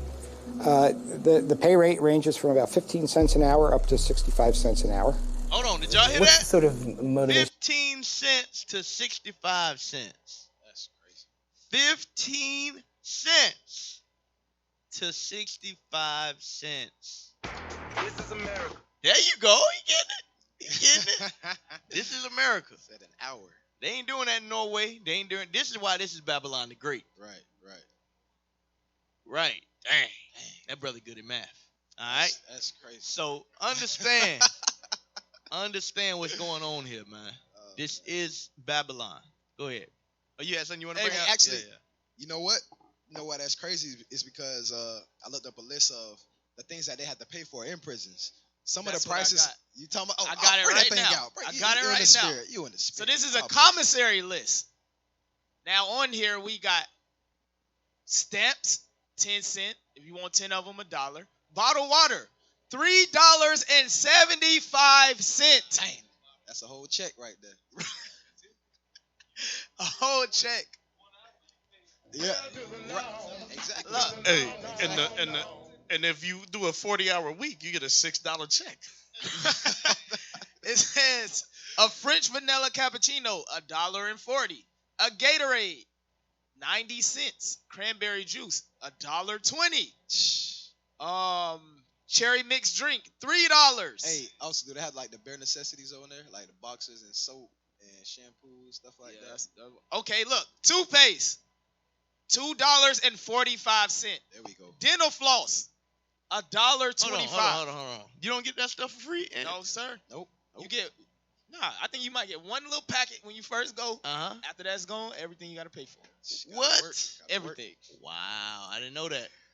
I didn't know that. You know why you're not getting it for free? Because it's privately owned. So pretty much they telling you they shelling out thousands of dollars anyway. You lucky to even be able to work for the 15 cents. That's crazy. That's crazy. Dang, and to show you, it's for the sisters too. They got cosmetics. Eyebrow pencil black, $2.65. Mascara black, $6.90. Lipstick color, $5.60. Hey, they are really pimping the sisters. They are pimping the women. Wow. Uncle Sam is your pimp. Yeah. Why are they selling makeup in prison though? I mean, they ain't going and to that right. keeps inmates fighting, keep them in prison. Crazy. Because they fight over that stuff. That's crazy. That's crazy. Can I pull this real quick? Hey, where you get that toothpaste from, bro? Can I pull this real quick? On that vein, Obadiah verse 4 and 5. That's crazy. I want to read that real quick. Because America is greedy and they doing a double whammy by having us locked up and the profit that they making off of. So read that, please. Obadiah, you said 4? Yes, sir. 4 and 5. Chapter 1 and verse 4. Though thou exalt thyself as the eagle, America, Babylon, read. And though thou set thy nest among the stars, thence will I bring thee down, saith the Lord. If thieves came to thee. So now, if thieves came, read. If robbers by night, how art thou cut off? Meaning, how would they stop? When would they stop taking stuff? Read on. Would they not have stolen till they had enough? Exactly. You got enough. You can't keep carrying it. In this situation, you didn't lock how many of us up? Are you not tired of locking us up? Read on. If grape gatherers came to thee, would they not leave some grapes? Would they not leave some people free? Like, dang, okay. But no, we want him too. We want him. We want every little black boy and every little black girl in your community. We want to lock them up. That's heavy. Who else? We gonna stop there. We're gonna stop there. So we pray y'all understanding what we're bringing out. We understand that this is a topic that's affect a lot of the families. Absolutely. A lot of us. A lot of us have either been in prison, have a family member in prison, been on trial. The justice system touches us. So understand what we bringing out is not just some fairy tale. It ain't some white man Jesus doctrine. What we teach is relevant to the hearts and minds of our people. We're giving you solutions that you can apply in your day-to-day lives that can ease your mind when you're driving up the street. You understand why there's so many police officers in your neighborhood. You understand why when you do actually call the police that you see roaming all day and night, they don't show up. They don't show up. They don't show up when it's an accident for hours somehow. Like, what the? I just saw 10 of y'all just a second ago trying to hem up somebody on the corner, but then we actually need you. You don't show up. There was a break-in we had here. Somebody broke into the vehicle that we own for the school, and we called the police. They asked me, was I black, Hispanic, or white? They asked me what race I was. You said just white, right? I should have said I was white. Maybe they would have showed up. Hey, These Cap, folks, you should have said, wait a minute, hold on a second. Oh, officer down. so We'll be right white, there. I'm scared. Damn. That's crazy. They They did not asked you show what up. your race They was. asked me my race. They're serious. They asked me my race. That's crazy. I was here for at least 40 minutes till I just gave up and I left because it wasn't that big a deal. We was going to get the window fixed, but I wanted to report it. Right. These folks did not show up. Should have said you was an old Here's white lady. the police station is less than 5 minutes. It's right across the street. Yeah, right there. It's right across the street. Walking distance. They did not show up. So understand, we want to leave y'all in closing. Understand, here in America, you're not going to get justice. Nope. One more Yeah, before yeah, we yeah, leave. yeah. Just to add some testimonies to it. We had another brother. You want to tell your testimony, Captain? No, not mine. Not mine. This is what I heard. Another brother we had in the body. And again, we printed this to ourselves. Young brothers shot at his car, broad daylight. He calls the police office and say, look, my car has been shot at. I need somebody to come. He said, like, well, I think the state trooper was there, something like that. And they told him, like, well, we don't handle those matters. You got to call the other police. I think he called it was a mix-up. He called that station. They said, no, we don't deal with that district. You got to call another police station. We can't deal with that because that's not That's not our jurisdiction. You the police. I called the police. Right. And you tell me you can't deal with my situation. Right. I'm telling you, we have no justice here. You've been hearing it long enough. We've been on this show hours telling you the same thing. Hey, brothers, we can't keep running this, and sisters, we can't keep running this circle of confusion. This got to end. We got to do something about our condition. And the only thing we can do is to repent. That's right. Share this video to your family. Share this video to your friends, your cousin, your auntie, your uncles, and everybody you know. Because it affects us. Like the captain said, it affects all of us. Even if it ain't happening to you, it affects all of us. Hey, Cap just hit it on the head. Hey, play the video. Play the video, and then we'll end it.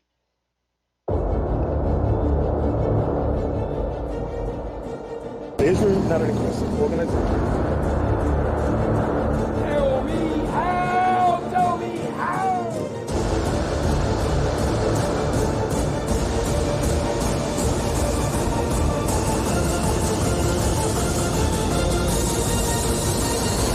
This organization, Israel United in Christ, spreading the teachings and history of the Bible.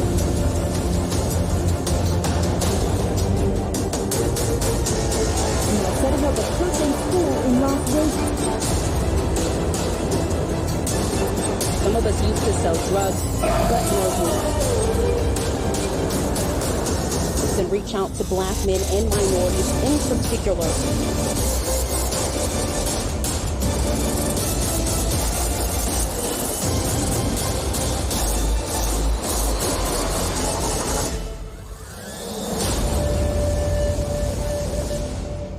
So once again, we thank y'all for listening. Thank you for joining another episode. We'll be on next week at 6 p.m. And this is the Lion's Den Radio Show, where we do not ignore evil. We seek to expose it. With that, we say shalom. Shalom. Shalom. This is Bishop Nathaniel of Israel United in Christ. Please subscribe to our YouTube channels. Stay up to date with our latest events, music, and classroom lessons.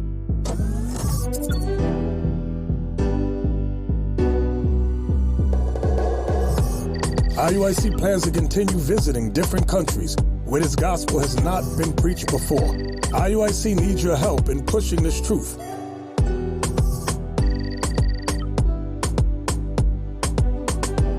So join us. Subscribe to our Instagram, Facebook, Twitter, and podcasts, and stay up to date with us.